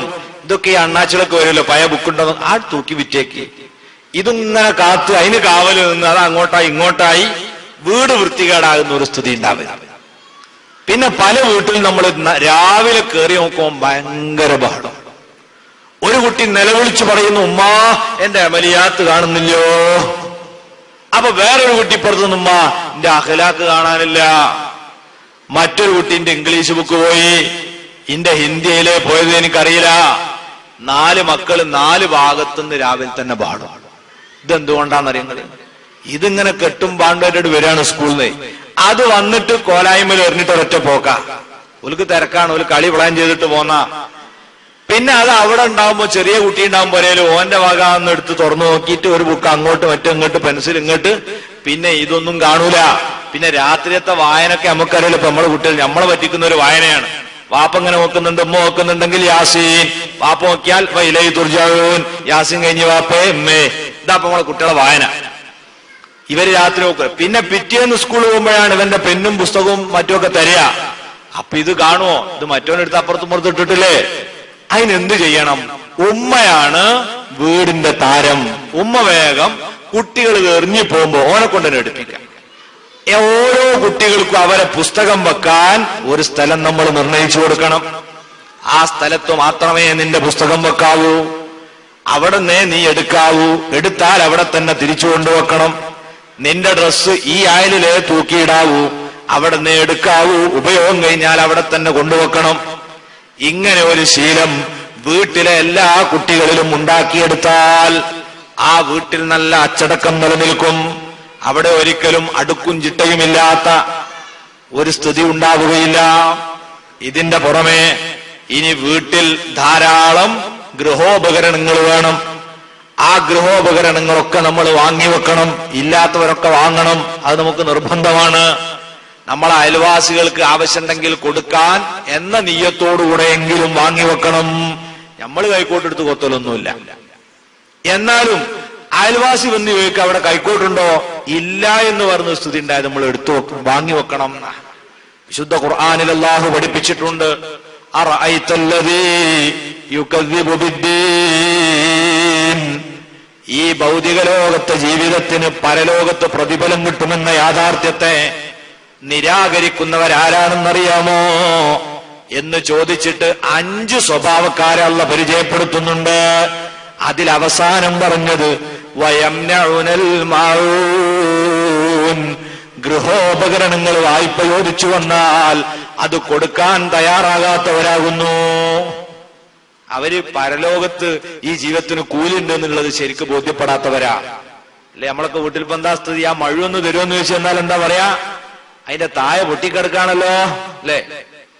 ആ ചെമ്പ് അത് ഓട്ടായി കിടക്കാണല്ലോ, നിങ്ങൾ അപ്പുറത്ത് പോയി നോക്കി, അവിടെ ഉണ്ടായിനി ഒന്ന്. ഇത് കൊടുക്കൂല. ഇല്ലാത്ത കാരണം പറഞ്ഞ് എന്ത് ഉപകരണം എന്ന് ചോദിച്ചാലും കൊടുക്കാതിരിക്കാം. എന്നാൽ നമ്മുടെ സലഫു സ്വാലിഹീങ്ങളായ മഹാന്മാർ, അവർക്ക് വീട്ടിൽ ഉപയോഗത്തിന് സാധാരണ ആവശ്യം വരാത്ത സാധനം പോലും വീട്ടിൽ അവർ വാങ്ങിവെക്കുന്നു. എന്തിനു വേണ്ടി? ആരെങ്കിലും വായ്പ ചോദിച്ചു വന്നാൽ കൊടുക്കാമല്ലോ. വമ്പിച്ച പ്രതിഫലം കിട്ടുന്ന ഒരു ഇബാദത്താണ് അത്. അയൽവാസി വായ്പ ചോദിച്ചു വരുന്നത് കൊടുക്കുക. അങ്ങനെ നമ്മുടെ വീട്ടിൽ ആവശ്യത്തിനുള്ള ഗൃഹോപകരണങ്ങളൊക്കെ വേണം. ഒരു കൈക്കോട്ട് വേണം, വിറക് കൊത്താൻ പറ്റിയ ഒരു മഴ വേണം, നിലത്ത് കുഴി ഒഴിക്കേണ്ടി വന്നാൽ അതിനാവശ്യമുള്ള ഒരു പിക്കാസ് വേണം, മണ്ണ് ഊരിയെറിയാൻ പറ്റിയ ഒരു മൺവെട്ടി വേണം. ഇതുപോലെ തന്നെ അത്യാവശ്യത്തിനുള്ള കത്തി വേണം, കുട്ട വേണം, ഒരു ചുറ്റിക വേണം, അല്ലെ, ഒരു കത്രിക വേണം, ആവശ്യത്തിന് ആണി വേണം, സൂചി വേണം, നൂല് വേണം. ഡ്രസ്സൊക്കെ നന്നായിട്ട് തേച്ച് അലക്കി ബസ് ഇപ്പൊ വരും 5 അങ്ങനെ നമ്മൾ ഇറങ്ങാം. കുപ്പായിട്ട് നോക്കുമ്പോ മുന്നേ തന്നെ ഒരു കൊടുക്കില്ല. ഞാനിപ്പോ എന്താ ചെയ്യും? തലക്കന്ന് വേറെ ഒന്ന് അലക്കിയിട്ട് അത് ഇതാക്കുമ്പോഴേക്കും നേരെ ഒരുപാട് പോലെ ഒരു സൂചി നൂലാണ്ടെങ്കിൽ പെട്ടെന്ന് അത് പുരയിലുണ്ടാവൂല. ഇനി വാങ്ങിക്കൊടുത്താൽ തന്നെ അത് എവിടെ വെക്കുക? അത് ഓളെ കുട്ടിന്റെ ബുക്കിൽ വെച്ച്, ഏത് 10ാം ക്ലാസ് പോണോളെ ബുക്കിൽ വെച്ചാ പിന്നെ ഇത് എറിഞ്ഞാൽ കാണുമോ? ഇല്ല. അപ്പൊ അതിനൊക്കെ ഈ ഉപകരണങ്ങളൊക്കെ വാങ്ങുകയും അതൊക്കെ അതിൻ്റെതായ ക്രമത്തിൽ സൂക്ഷിക്കുകയും വേണം. അവിടെ ഒരു പെണ്ണിനോട് ഒരു കുടുക്കും സൂചിയും വേണല്ലോ എന്ന് പറഞ്ഞാൽ രണ്ടാമതൊന്നും ആലോചിക്കണ്ട, അവളാ പോകുന്നു, എടുക്കുന്നു, തരുന്നു. ഈ രീതിയിൽ എന്തു ചോദിച്ചാലും ഉടനടി എടുത്തു കൊടുക്കാൻ പറ്റിയ പരുവത്തിൽ ഗൃഹോപകരണങ്ങളൊക്കെ വീടിന്റെ പരിസരത്ത് സൂക്ഷിക്കേണ്ടടുത്ത് സൂക്ഷിച്ചിരിക്കണം. ഇപ്പൊ നമ്മളൊക്കെ പുരയിൽ വന്നിട്ട് ആ പിക്കാസ് ഒന്ന് തരുമെന്ന് ചോദിച്ചാല് ഒരു 7 തവാഫെങ്കിലും ചെയ്യേണ്ടപ്പോ നമുക്ക്, അല്ലെ? പൊരന്റെ ഏടേപ്പത് വെച്ച് നോക്കിയിട്ട് കാണുന്നില്ലല്ലോ എന്ന് പറഞ്ഞിട്ട് ഇവളിങ്ങനെ കറങ്ങ. കാരണം ഒരു വിവരവുമില്ല. അങ്ങനത്തെ സാധനത്തെ പറ്റി ഒന്നും ചിന്തല്ല. പാകുള്ള ചിന്ത അടുത്ത സീരിയൽ ഏതാ, അതിപ്പോ നല്ല ഓർമ്മയിലുണ്ടാവും.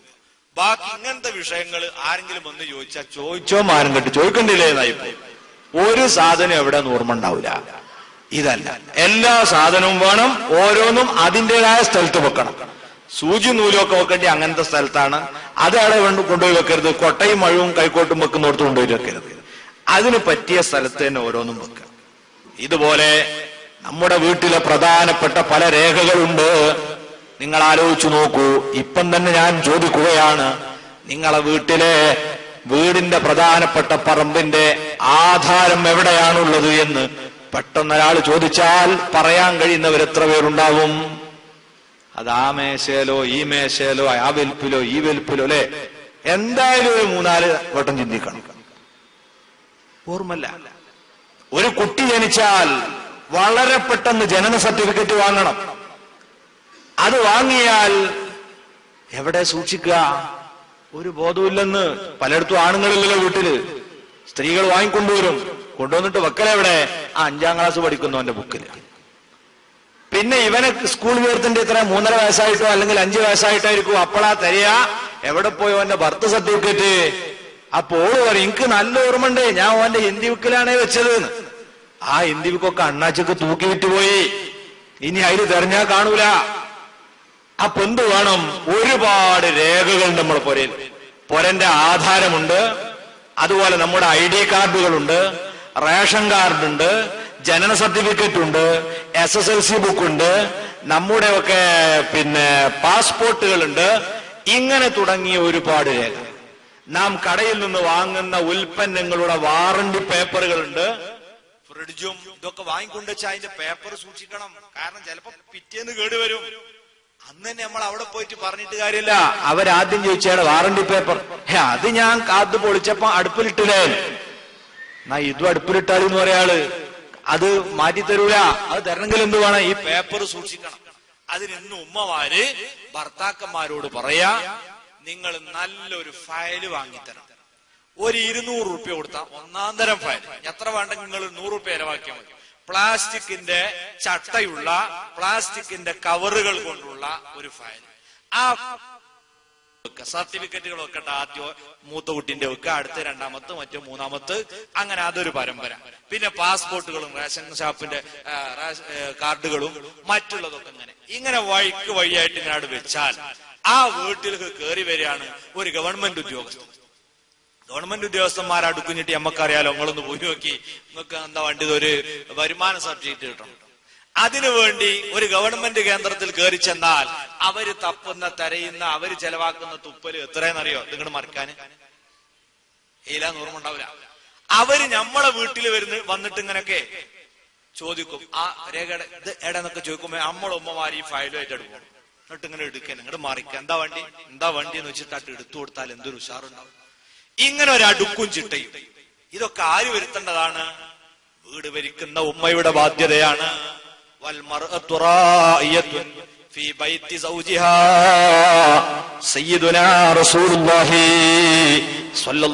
പറയുന്നു, ഭർത്താവിന്റെ വീട് ഭരിക്കേണ്ടത് ഭാര്യയാണ്. ഉമ്മയുടെ നിയന്ത്രണത്തിലാണ് ഈ കാര്യങ്ങളൊക്കെ നടക്കേണ്ടത്.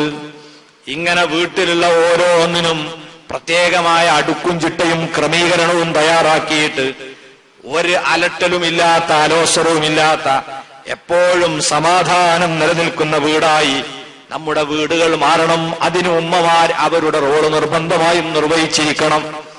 ഈ അടുക്കും ചിട്ടയും ഉണ്ടായിക്കഴിഞ്ഞാൽ ഇനി പ്രധാനമായി നമ്മൾ ശ്രദ്ധിക്കേണ്ടത് ആ വീട്ടിൽ താമസിക്കുന്നവരുടെ പരസ്പരമുള്ള കടമയും കടപ്പാടും പെരുമാറ്റവുമാണ്. ഒരു വീട്ടിലേക്ക് നമ്മൾ കയറി ചെല്ലുമ്പോൾ, ഇനി ഒരു വീട്ടിൽ തന്നെയുള്ള മറ്റുള്ളവരുപയോഗിക്കുന്ന റൂമിലേക്ക് കയറി ചെല്ലുമ്പോൾ അള്ളാഹുവിന്റെ മതം ചില പെരുമാറ്റച്ചട്ടങ്ങൾ നമുക്ക് വെച്ചു തന്നിട്ടുണ്ട്. അള്ളാഹുവിന്റെ ഖുർആൻ നമ്മെ പഠിപ്പിക്കുന്നു, യാ അയ്യുഹല്ലദീന ആമനൂ ലാ തദ്ഖുലൂ ബുയൂതൻ ഗൈറ ബുയൂതികും ഹത്താ തസ്തഅനിസൂ വതുസല്ലിമൂ അലാ അഹ്ലിഹാ ദാലികും ഖൈറുൽ ലക്കും ലഅല്ലകും തദക്കറൂൻ. ഓ സത്യവിശ്വാസികളെ, ലാ തദ്ഖുലൂ ബുയൂതൻ ഗൈറ ബുയൂതികും, നിങ്ങൾ നിങ്ങളുടെ വീടുകളല്ലാത്ത മറ്റൊരാളുടെ വീട്ടിലേക്കും പ്രവേശിക്കരുത്. അല്ലെങ്കിൽ നിങ്ങളുടെ റൂമല്ലാത്ത മറ്റൊരാളുടെ റൂമിലേക്കും നിങ്ങൾ കടക്കരുത്. ഏതിനു മുമ്പ് ഹത്താ തസ്തഇനിസൂ വതുസല്ലിമൂ അലാ അഹ്ലിഹാ, ആ വീട്ടുകാരോട് സമ്മതം ചോദിച്ച് സലാം പറഞ്ഞിട്ടല്ലാതെ ഒരു റൂമിലേക്കോ ഒരു വീട്ടിലേക്കോ നിങ്ങൾ പ്രവേശിക്കാൻ പാടില്ല. ഇത് വീടിന്റെ മര്യാദയിൽപ്പെട്ടതാണ്. വീട് എന്നത് നമ്മുടെ സ്വകാര്യ കേന്ദ്രമാണ്. നാം അവിടെ സ്വതന്ത്രരാണ്. നമ്മുടെ വേഷവും നമ്മുടെ ഭാഷയും നമ്മുടെ പെരുമാറ്റവും ഒക്കെ വീട്ടിന്റെ അകത്ത് ചില സ്വാതന്ത്ര്യത്തോടുകൂടെയാണ്. അവിടെ നമ്മൾ നിൽക്കുന്ന ആ വേഷത്തിലും അവിടെ ഉപയോഗിക്കുന്ന ഭാഷയിലും അവിടെ നിൽക്കുന്ന രീതിയിലും മറ്റുള്ളവർ നമ്മെ കാണൽ നമ്മൾ ഇഷ്ടപ്പെടുന്നുണ്ടാവില്ല. അതുകൊണ്ട് തന്നെ പൊടുന്നനെ വേറൊരാളെ റൂമിലേക്ക് നമ്മളവിടെ കയറി ചെന്നാൽ, വീട്ടിലേക്ക് കയറി ചെന്നാൽ ആ കാഴ്ച ഒരിക്കലും അയാൾ ആ രീതിയിൽ നമ്മെ ഇഷ്ടപ്പെടുകയില്ല.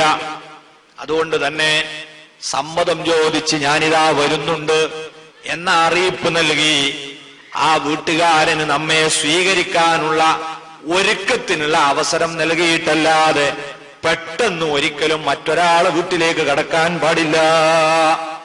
ഇത് അള്ളാഹുവിന്റെ മതത്തിന്റെ നിയമമാണ്.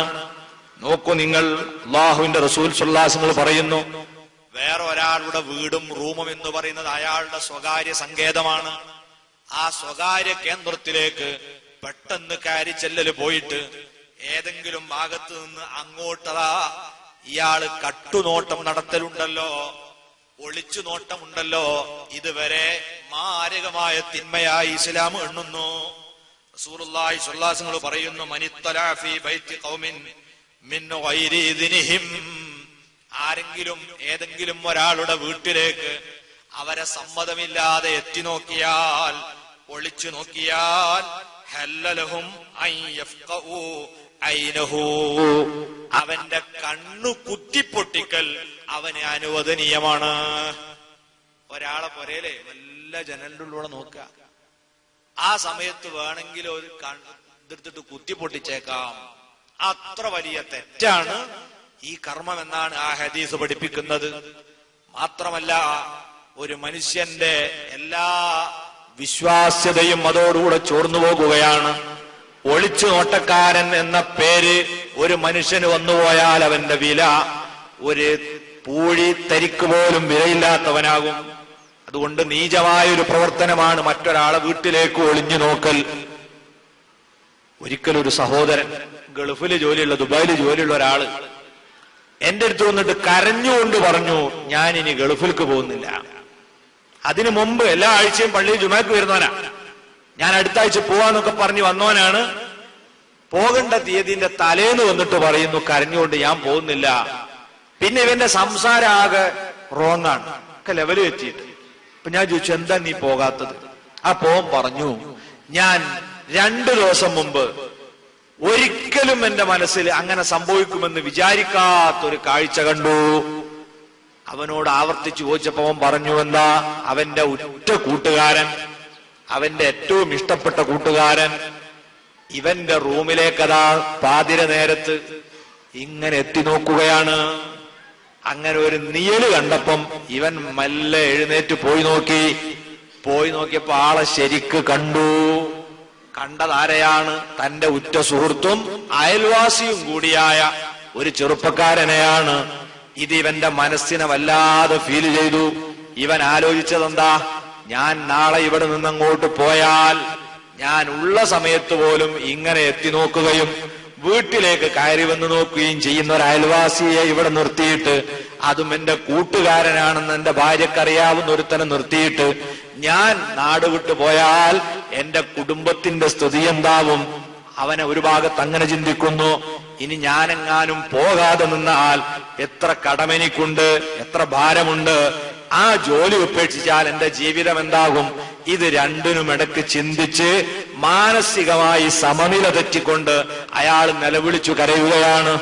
ഇത് ചെറിയ വിഷയമാണ് നമുക്ക് തോന്നും ചെറുപ്പക്കാരെ, ഇത് ഒരിക്കലും മാന്യന് യോജിച്ചതല്ല. മറ്റൊരാളെ വീട്ടിലേക്ക് ഒളിഞ്ഞു നോക്കുന്നതും വേറെ ഒരാളെ രഹസ്യ ജീവിതത്തിലേക്ക് കണ്ണുവായിക്കുന്നതും മാരകമായ കുറ്റമാണ്. അല്ലാഹു സുബ്ഹാനഹു വ തആല പറഞ്ഞിട്ടില്ലേ, പടച്ച തമ്പുരാൻ ഇതൊക്കെ നിരീക്ഷിക്കുന്നുണ്ട്. യഅലമു ഖായിനത്തുൽ അയുനി വമാ തുഖ്ഫിസ് സുദൂർ. നിങ്ങളെ കണ്ണുകൾ കൊണ്ട് നോക്കുന്ന കട്ടുനോട്ടങ്ങളും മനസ്സകത്ത് ഒളിപ്പിച്ചു വെച്ച രഹസ്യങ്ങളുമെല്ലാം സവിസ്തരം അറിയുന്നവനാണ് റബ്ബ് സുബ്ഹാനഹു വ തആല. ഈ ഓർമ്മയോടുകൂടെ നമ്മൾ ഒരാളെ സ്വകാര്യ ജീവിതത്തിലേക്ക് എത്തി നോക്കരുത്. സമ്മതം ചോദിച്ചിട്ടേ കടക്കാവൂ. അങ്ങനെ സമ്മതം ചോദിച്ച് കടക്കുകയാണ്. അങ്ങനെ കിടക്കുന്ന സമയത്ത് എന്തിനാണ് നമ്മൾ സമ്മതം ചോദിക്കുന്നത്? അതിന് പ്രധാനമായും നബി സല്ലല്ലാഹു അലൈഹി വസല്ലം പഠിപ്പിച്ചത്, ഇന്നമാ ജുഇലൽ ഇസ്തിഅദാനു ലിഅജലിൽ ബസർ, നമ്മളെ കണ്ണിന്റെ കാര്യത്തിന് വേണ്ടിയാണ് അങ്ങനെ ഒരു നിയമം വെച്ചത്. പെട്ടെന്ന് അങ്ങോട്ട് കയറിയാൽ കാണാൻ പറ്റാത്ത രംഗം കണ്ടേക്കാം. ആ രീതിയിൽ അയാളെ നാം കാണൽ അയാൾ ഒരിക്കലും ഇഷ്ടപ്പെടുന്നുണ്ടാകില്ല. അത് അയാളെ മനസ്സിനെ മുറിവേൽപ്പിക്കും. അത് അയാൾക്ക് പൊരുത്തപ്പെടാൻ പ്രയാസമുണ്ടാക്കും. അത് നമുക്കിടയിൽ ഭിന്നതക്ക് കാരണമാകും.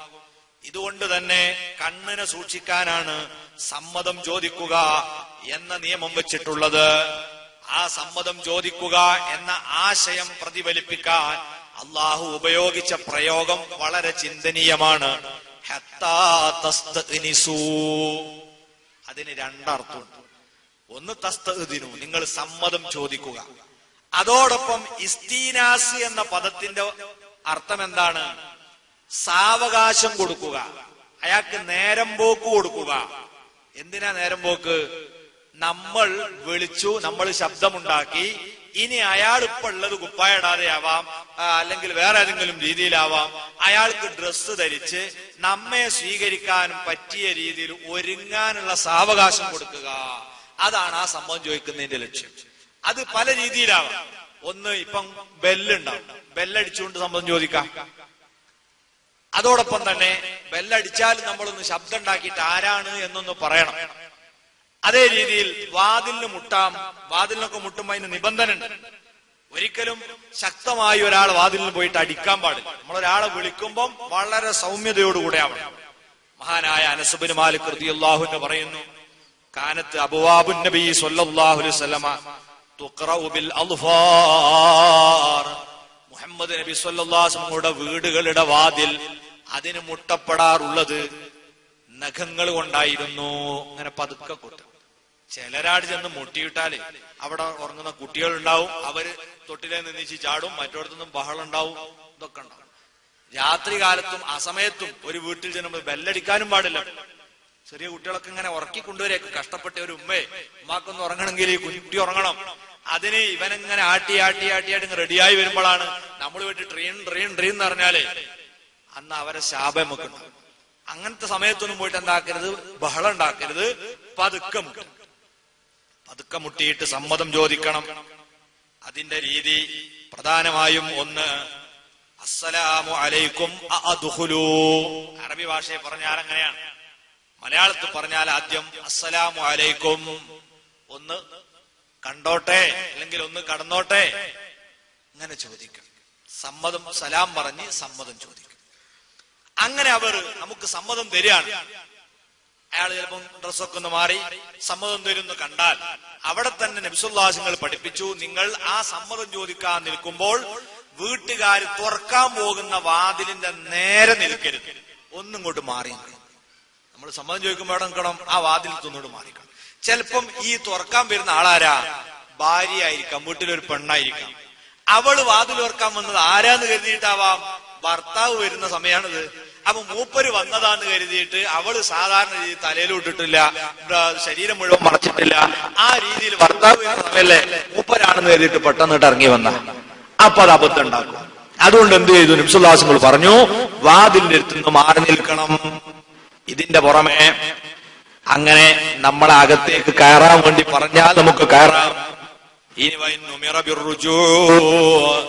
നമ്മളോട് പറയുകയാണ്, നിങ്ങളിപ്പം തിരിച്ചു പോകണം. തിരിച്ചു പോകണം എന്ന് പറഞ്ഞാൽ നമ്മൾ തിരിച്ചു പോരണം. അവിടെ ഒരിക്കലും നമ്മൾ മടി കാണിക്കരുത്. അല്ലാഹു പറയുന്നു, ഫഇല്ലം തജിദു ഫിഹാ അഹദൻ, അവിടെ നിങ്ങൾ ആരെയും കണ്ടില്ല എങ്കിൽ, അതിനു മുമ്പ് അല്ലാഹു തആല പറയുന്നു, ഫഇൻ ഖീല ലക്കും ഇർജിഉ ഫർജിഉ, നിങ്ങളോട് തിരിച്ചു പോകണമെന്ന് ആവശ്യപ്പെട്ടാൽ നിങ്ങൾ തിരിച്ചു പോകുക. പൊരക്കാരൻ ഇങ്ങനെ വാതിലോ വാന്നണിക്ക് ഇങ്ങനെ ഉറങ്ങാൻ കിടക്കാണ്. അപ്പൊ അയാൾ പറഞ്ഞു, നിങ്ങൾ തിരിച്ചു പോയിക്കോളി, ഇപ്പൊ നിങ്ങളെ കാണാൻ സൗകര്യമില്ല എന്ന് പറഞ്ഞാൽ നമ്മളവിടെ ഞങ്ങൾ മഹലിന്റെ ആളുകൾ വന്നിട്ടേ ഓലെ കാണാൻ സൗകര്യം ആരാണോ എന്നൊന്നും പറഞ്ഞിട്ട് ഇപ്പൊ മേപ്പെട്ടെടുക്കാൻ പറ്റൂല.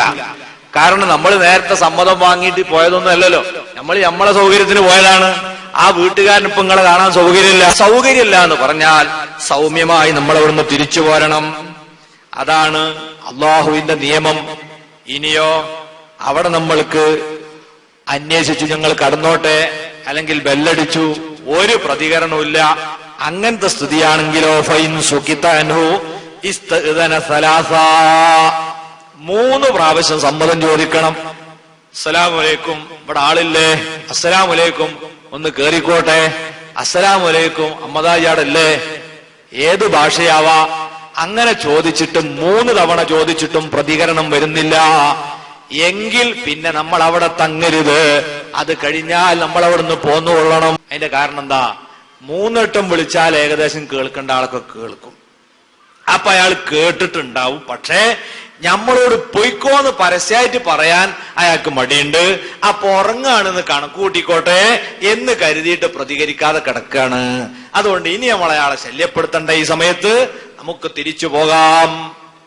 ഇസ്ലാം പഠിപ്പിച്ച പെരുമാറ്റച്ചട്ടങ്ങളാണ്. നല്ല നല്ല ആശയങ്ങൾ അല്ലാഹുവിന്റെ മതം നമ്മളെ പഠിപ്പിക്കുന്നു. ഇനി നാം ചിന്തിക്കുക, അങ്ങനെ നമുക്ക് സമ്മതം ചോദിക്കുന്ന സമയത്ത് വീട്ടിന്റെ ഉള്ളിലുള്ളവർ ചിലപ്പം നമ്മൾ ആരാണെന്ന് അറിയില്ല. ചിലര് ശബ്ദം കേട്ടാൽ ആളെ തിരിച്ചറിയും, ചിലപ്പം ശബ്ദം കേട്ടാൽ ആളെ തിരിച്ചറിയൂല. തിരിച്ചറിയാത്ത സമയത്ത് നമ്മൾ എങ്ങനെയാണ് അയാളോട് ആളെ പരിചയപ്പെടുത്തേണ്ടത്? നമ്മളൊക്കെ പറയും, ആരാണത്? അത് ഞാനാണ് അല്ലേ, അങ്ങനെ പറയും. ഫോണൊക്കെ ചെയ്തിട്ട് ചില ചങ്ങായിമാര് തിരക്കുള്ള സമയം കിട്ടും. ഇവര് ഫോൺ ചെയ്ത് എന്താ, ഹലോ, മനസ്സിലായില്ലേ? എന്ത് മനസ്സിലായില്ല? 10 കൊല്ലം മുമ്പ് പരിചയപ്പെട്ട ഒരാളാണ് ഈ വിളിക്കുന്നത്. അയാളെ നമ്മളെ മനസ്സിൽ ഓർമ്മ ഉണ്ടാവോ? ചിലപ്പം ഫോണിൽ കേട്ടാൽ അയാൾ ശബ്ദം തിരിയോ? ഒന്നും തിരിയില്ല. ഫോൺ ചെയ്യുമ്പോ ആദ്യം പറയേണ്ടതാ ഹലോ എന്നല്ല, നമ്മൾ ശീലിച്ചരുതാ. ഹലോ എന്നല്ല, മുസ്ലിങ്ങൾക്കാണോ ഫോൺ ചെയ്യുന്ന അസ്സലാമു അലൈക്കും എന്ന് പറഞ്ഞോളി, അസ്സലാമു അലൈക്കും എന്ന് പറയാം. എന്നിട്ട് ഉടനെ പറയണം എന്ത്? ഇന്ന ആളാണ്. അങ്ങനെ സംസാരം തുടങ്ങും. ഇന്ന ആളാണെന്ന് പറയാം. അതിനുശേഷം വിഷയം പറയാം. നമ്മള് നല്ലൊരു സംസാരിക്കുന്ന ആളുമാണ്, നല്ല കേൾവിക്കാരനുമാണ്. അത് മാന്യതയോടുകൂടി ആകും ചെയ്യണം. എല്ലാവരുടെ സമയത്തിനും വിലയുണ്ട്, എല്ലാവർക്കും തിരക്കുണ്ട് എന്നുള്ള നമ്മൾ മനസ്സിലാക്കിയിട്ട് വളരെയധികം ചിന്തിച്ചുകൊണ്ട് വേണം സംസാരിക്കാൻ. അപ്പം ഇങ്ങനെ ആളെ തിരിയാതെ ഇങ്ങനെ ഫോൺ ചെയ്യുന്നവർ, ഇതുപോലെ വീട്ടിന്റെ ഉള്ളിൽ വന്ന് പുറത്തു വന്ന് ബെല്ലടിച്ച് ആരാന്ന് ചോദിച്ചാൽ ഇത് ഞാനാണ്. ഈ ഞാനാരാ? മഹാനായ ജാബിർ റളിയല്ലാഹു തആല അൻഹു തങ്ങൾ, അള്ളാഹുവിന്റെ സ്വഹാബികളിലൂടെ അള്ളാഹു നമുക്ക് എല്ലാ വിഷയവും പഠിപ്പിച്ചു തന്നിട്ടുണ്ട്.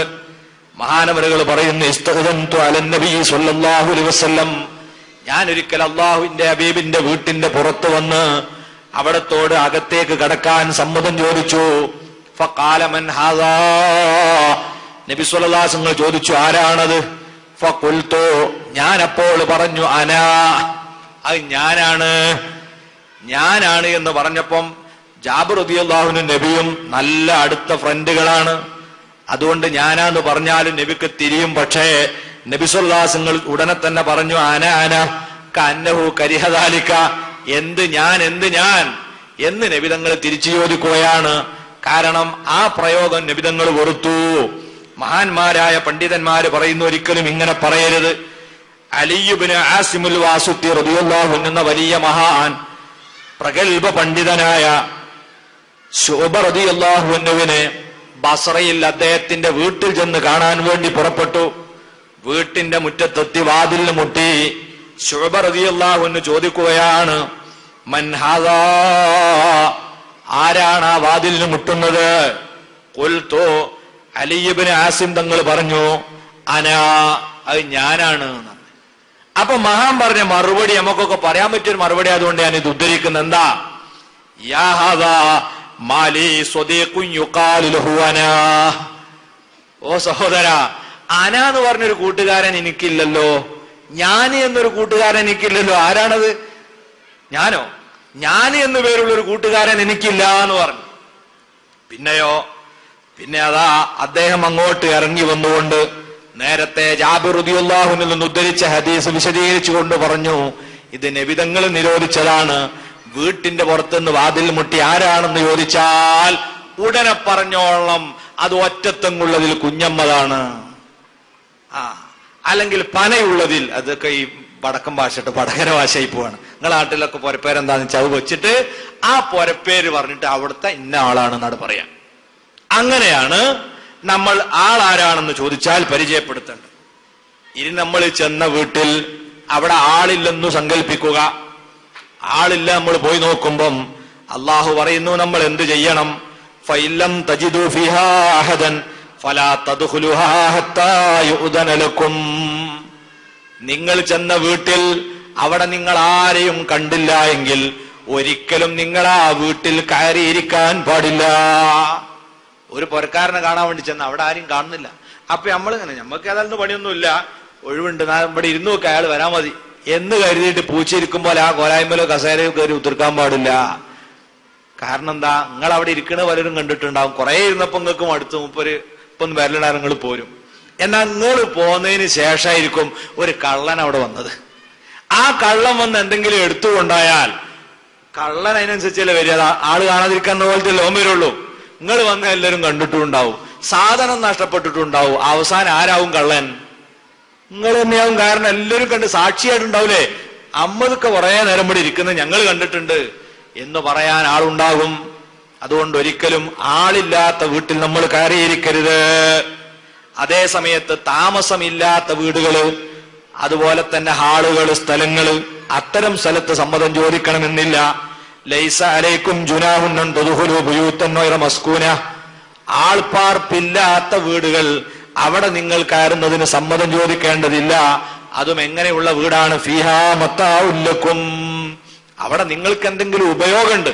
ഇപ്പൊ ഇങ്ങനെ യാത്ര ചെയ്യുന്ന സ്ഥലത്തുണ്ടാകുന്ന ടോയ്ലറ്റുകള്, വിശ്രമ കേന്ദ്രങ്ങള്, അങ്ങനെ പൊതുവായിട്ടിട്ട് കൊടുത്ത സ്ഥലങ്ങളുണ്ടാവും.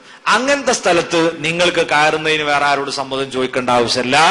ഒരാൾ താമസിക്കുന്ന വീട്ടിൽക്കാണ് ഈ നിയമം ബാധകം എന്ന് വേറെ ഒരു സംഭവത്തെ മുൻനിർത്തി വീണ്ടും അല്ലാഹു തആല പറയുകയായിരുന്നു. ചുരുക്കത്തിൽ മറ്റൊരാൾ റൂമിലേക്കും വീട്ടിലേക്കും കയറുമ്പം സമ്മതം ചോദിച്ച് സലാം പറഞ്ഞിട്ടേ കയറാവൂ. ഇത് നമ്മൾ പാലിക്കേണ്ട ഒരു മര്യാദ.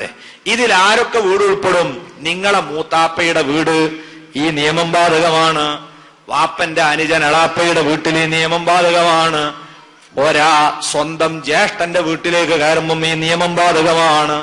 എന്തിനേറെ പെങ്ങളെ വീട്ടിലേക്ക് പോകുമ്പം ഈ നിയമം ബാധകമാണ്. ഇതിന്റെ ഒക്കെ പുറമെ ഒരു വീട്ടിൽ തന്നെ താമസിക്കുന്നവർ, ഇക്കാക്കയും ഭാര്യയും ഒരു റൂമിൽ, അനുജനും ഭാര്യയും മറ്റൊരു റൂമിൽ, ഈ റൂമുകൾ പരസ്പരം മാറിക്കയറുമ്പോഴും സമ്മതം ചോദിച്ചിട്ടല്ലാതെ കയറരുത്. ഇതാണ് അള്ളാഹുവിന്റെ ദീനിന്റെ നിയമം. പോരാ, ഉമ്മയും ബാപ്പയും ഉറങ്ങുന്ന റൂമിലേക്ക് മക്കൾ കയറുമ്പോഴും സമ്മതം ചോദിക്കണം. അല്ലാതെ പൊടുന്നനെ അങ്ങോട്ട് ഓടിക്കേറിയാൽ അത് ഒരുപാട് ദുരന്തങ്ങൾക്ക് കാരണമാകും. എത്ര നല്ല സംസ്കാരമാണ് പ്രിയപ്പെട്ടവരെ നമ്മൾ പാലിക്കുക. അള്ളാഹു തൗഫീഖ് തരട്ടെ.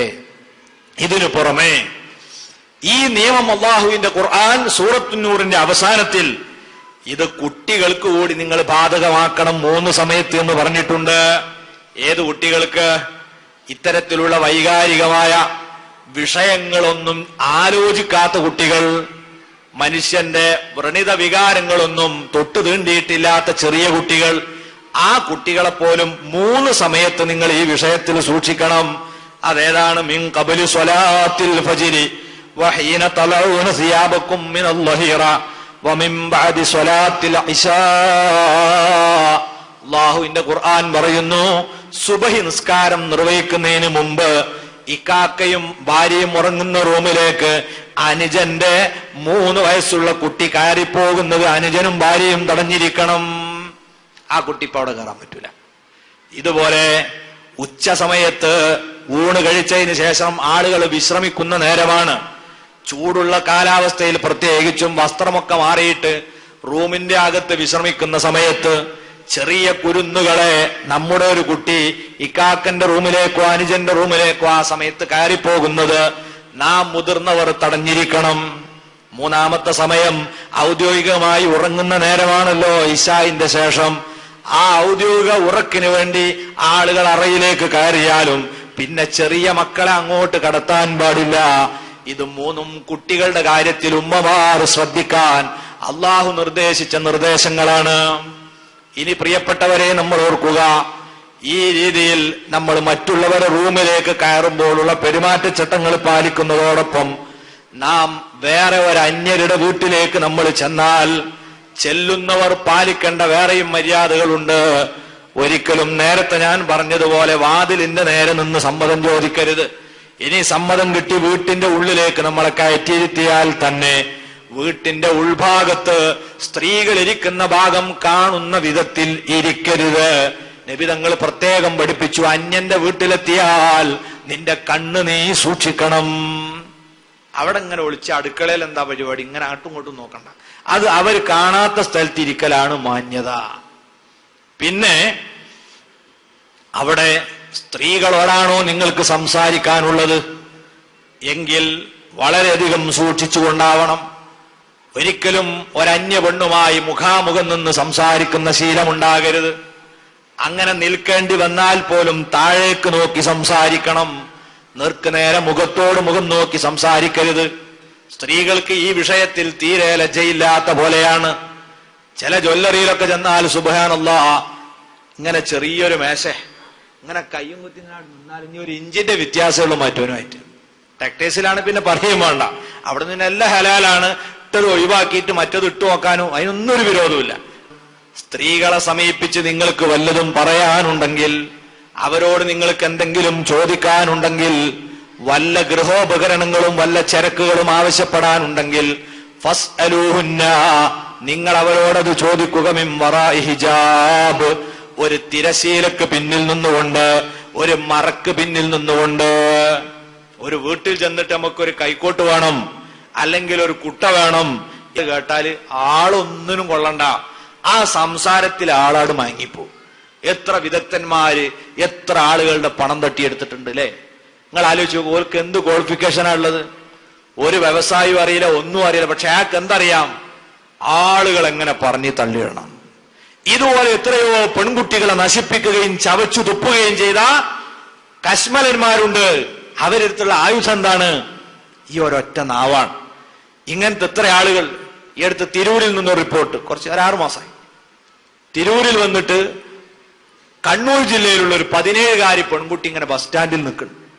രാത്രിയായിട്ട് ഇവള് പോകുന്നില്ല. അപ്പൊ ചെറുപ്പക്കാരൊക്കെ അങ്ങനെ വട്ടം കൂടി നിൽക്കുകയാണ്. അപ്പൊ ആരോ ഒന്ന് ഇടപെട്ടി ചോദിച്ചു, മോൾ എവിടെ ഉള്ളതാണോ? അപ്പൊ അവള് പറഞ്ഞു, ഞാൻ തലശ്ശേരി എന്ന് വരികയാണ്. എന്തിനാണ് ഇവിടെ വന്നത്? ഒന്നുമില്ല, ഞാൻ ഒരാൾ വരാൻ പറഞ്ഞിട്ട് വന്നത്. ആരാണത്? അങ്ങനെ കുത്തി ചോദിച്ചപ്പോ അവൾ അവസാനം പറഞ്ഞു, അത് ഞാൻ സ്നേഹിക്കുന്ന ഒരാളാണ്. അതാരാണ് ആളെ ഞാൻ ഇതുവരെ കണ്ടിട്ടില്ല, ഞങ്ങൾ 3 കൊല്ലമായി ഇങ്ങനെ ഫോണിലൂടെ ബന്ധപ്പെടണം. അപ്പത്തെ അദ്ദേഹം വരാൻ പറഞ്ഞപ്പോൾ വന്നതാണെന്നാണ്. അങ്ങനെ ഇവര് നമ്പർ പിടിച്ചു വാങ്ങി ആളെ പിടിച്ചു നോക്കുമ്പോ 32 വയസ്സുള്ള 3 കുട്ടികളുള്ള ഒരു ചങ്ങായി.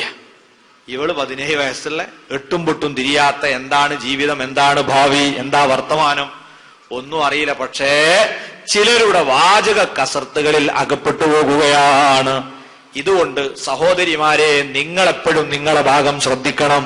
വഖുൽന ഖൗലം മഅറൂഫാ, ഇസ്ലാം പഠിപ്പിച്ച രീതിയിൽ സംസാരിക്കണം. ആ ആയത്തിന് മഹാന്മാരായ നമ്മുടെ ഫുഖഹാ, കർമ്മശാസ്ത്ര പണ്ഡിതന്മാർ കൊടുക്കുന്ന വിശദീകരണം എന്താ? അവള് ഒരിക്കലും ഗൗരവം വിട്ട് സംസാരിക്കരുത്. വീട്ടിലേക്ക് ഒരാൾ വരികയാണ്, ഒരു ഉപകരണം ചോദിച്ചു വരികയാണ്, അല്ലെങ്കിൽ ഒരു വിഷയം അന്വേഷിച്ചു വരികയാണ്. നിങ്ങളെ ഭർത്താവ് ഇപ്പൊ വരും, മരുഭം കൊടുത്തു, ആ മറുപടിയെ പറയാം. അവിടെ വരുന്ന ആളോട്, താരാ നിങ്ങളെടോ കണ്ടമാതിരി തോന്നുന്നുണ്ടല്ലോ, ഒരു പരിചയം ഉണ്ടല്ലോ, നാളെ പോലും ചോദിക്കും, നിങ്ങളെടോ കണ്ടമാതിരി തോന്നുന്നുണ്ടല്ലോ, നിങ്ങൾ ആ പാർക്കിൽ അന്ന് നിങ്ങൾ ഉണ്ടായി, ഞങ്ങളൊന്നു നിങ്ങളെ ശരിക്കും പരിചയം ഉണ്ട്, നിങ്ങളെ ഇവിടെ അങ്ങോട്ട് പരിചയം ഉണ്ട്. അപ്പോ തിരക്കല്ല, അങ്ങനെ ഉണ്ടല്ലേ, എന്നാ നിൽക്കട്ടെ. പിന്നെ ഇതൊക്കെ അടുക്കുമ്പോ എന്താ നിങ്ങൾക്ക് വേണ്ടി കുടിക്കാൻ ഇളനീര് വേണോ, കഞ്ഞി മതിയോ, അല്ല ജ്യൂസ് അടിക്കട്ടെ, ഒക്കെപാട് അടുത്ത് കേൾക്കുമ്പോ ഓൻ തന്നെ അങ്ങോട്ട് എന്താകുകയാണ്, ഇതിപ്പോ നമുക്ക് പുറത്തത് കിട്ടുന്ന സാധനം എന്നാണ് തോന്നുന്നതാണ്. ആ ശൈലി എടുക്കാതെ കട്ടൻട്രി ആയിട്ട് പറയും, എന്താണ് വിഷയം, എന്താ വേണ്ടത്, അയിമത്ത് നിർത്തണം. അതിന്റെ അപ്പുറത്തേക്ക് നമ്മളിങ്ങനെ ചാഞ്ഞു കൊടുത്താൽ അപ്പൊ ഇങ്ങനെ ഇരുമ്പും കാന്തുമാണ് ആണും പെണ്ണെന്ന് പറഞ്ഞത്. അത് ഒഴിവാവണമെങ്കിൽ ഈ ശൈലി.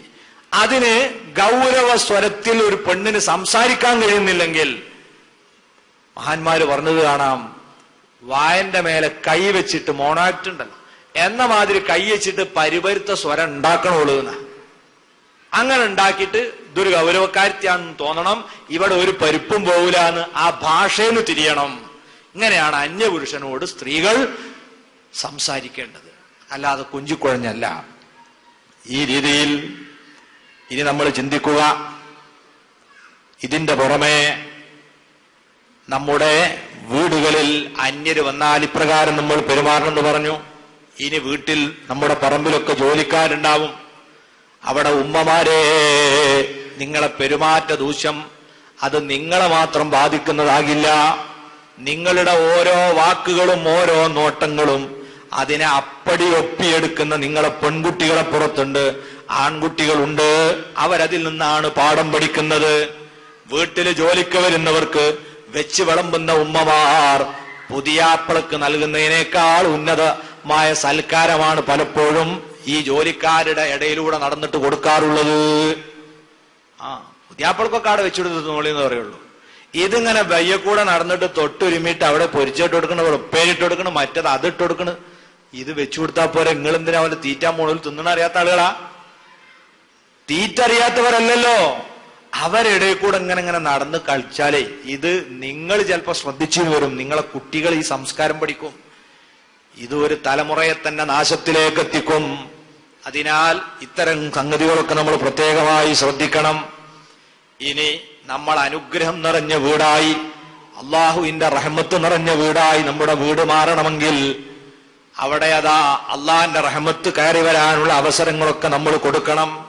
മഹാനായ നബി സല്ലല്ലാഹു അലൈഹി വസല്ലം മുന്നിൽ വന്ന് സ്വഹാബത്ത് ഒരിക്കൽ പറയുന്നു, നബിയേ ഇന്നാ നഅ്കുലു വലാ നശ്ബിഉ, ഞങ്ങളതാ ഇഷ്ടം പോലെ ഭക്ഷണം കഴിക്കുന്നുണ്ട്, ഉണ്ടാക്കുന്നുണ്ട്, തിന്നുന്നുണ്ട്, പക്ഷേ ഒന്നും മതിയാവുന്നില്ല.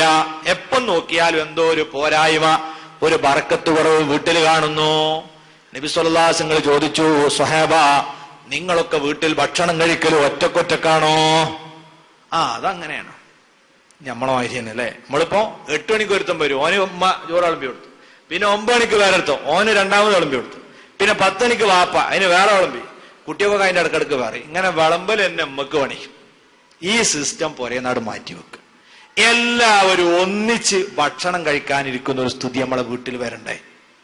ആ മേശപ്പുറത്തിനും മേശക്ക് ചുറ്റുമുള്ള ആ വട്ടമേശാ സമ്മേളനം നമ്മളെ കുടുംബത്തിന്റെ പാർലമെന്റ് യോഗമായി നമ്മൾ കാണണം. അവിടെ വെച്ചാണ് വാപ്പക്ക് കുട്ടികളോട് പറയാനുള്ളത് പറയേണ്ടത്. അവിടെ വെച്ചാണ് കുടുംബത്തിന്റെ നിർദ്ദേശങ്ങളൊക്കെ വരേണ്ടത്. കുട്ടിയുടെ കല്യാണത്തിന്റെ സമയമായിട്ടുണ്ട്, അതിന്റെ മാർഗമേത്, രീതി ഏത്, ഇങ്ങനെയുള്ള വിഷയങ്ങളൊക്കെ സംസാരിക്കാനൊക്കെ പറ്റിയ ആ ഇരുത്തം അത് നമ്മൾ ഉപയോഗപ്പെടുത്തണം. വായിൽ ആഹാരം ഇട്ടുകൊണ്ട് സംസാരിക്കരുത്. അതൊഴിച്ചിട്ട് ബാക്കി കാര്യങ്ങളൊക്കെ നമുക്ക് എന്ത് ചെയ്യാം, ഈ സമയത്ത് വർത്താനം പറയും ചർച്ചയൊക്കെ ചെയ്യാം.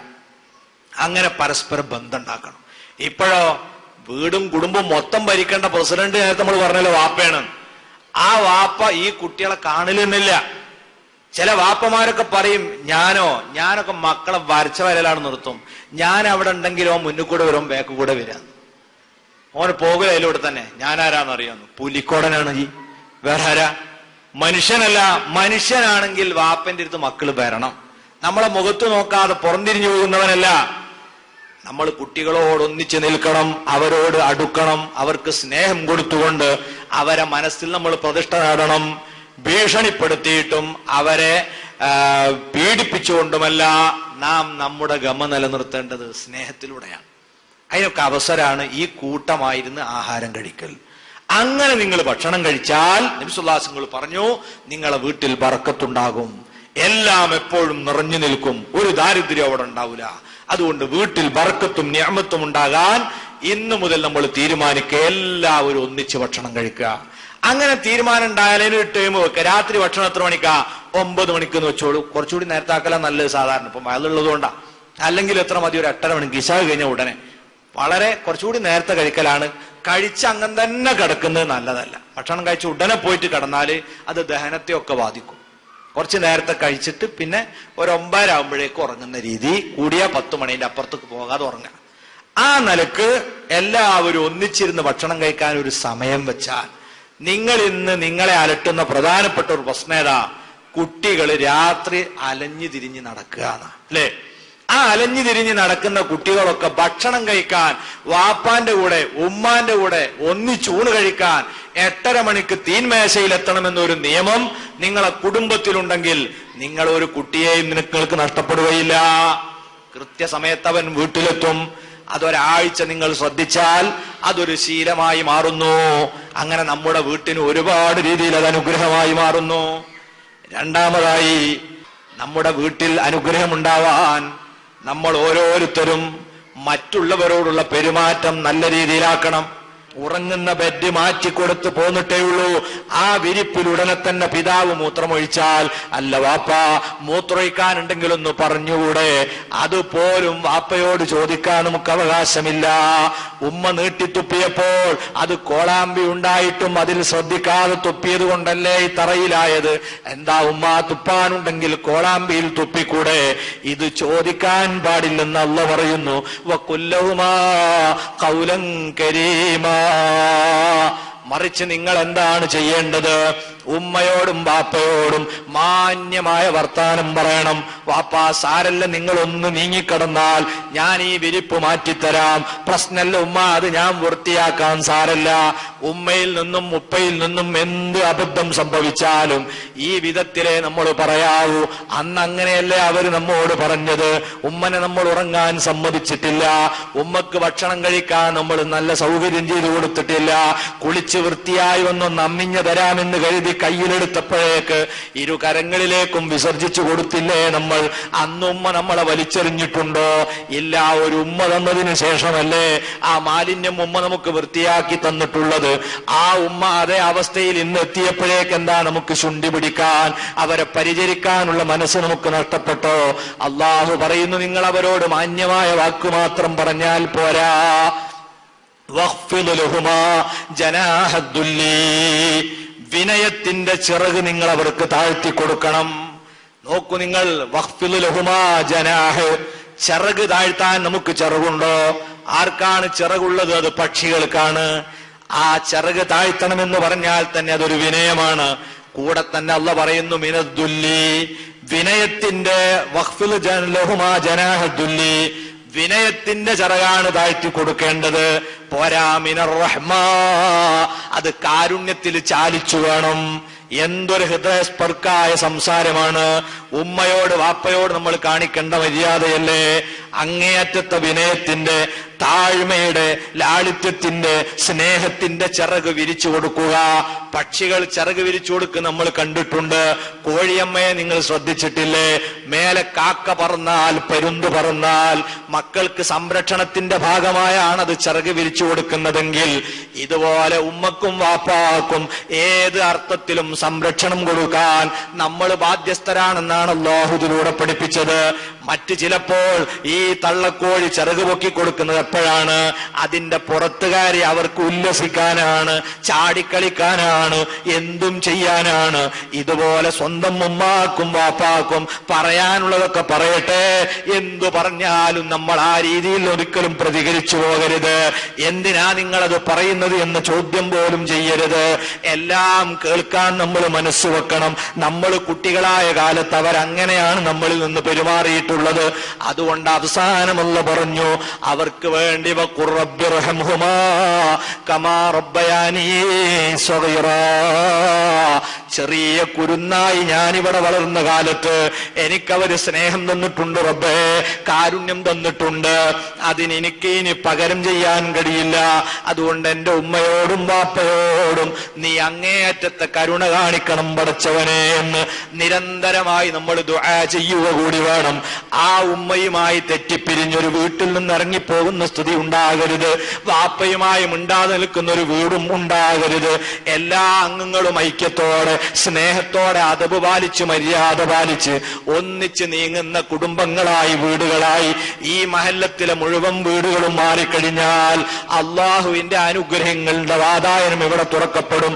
വലോ അന്നഹും, അള്ളാഹു പറയുന്നു, വലോ അന്ന അഹ്ലൽ ഖുർആമനു വത്തഖൗ ലഫതഹ്നാ അലൈഹിം ബറകാത്തിൻ മിനസ് സമാഇ വൽ അർള്.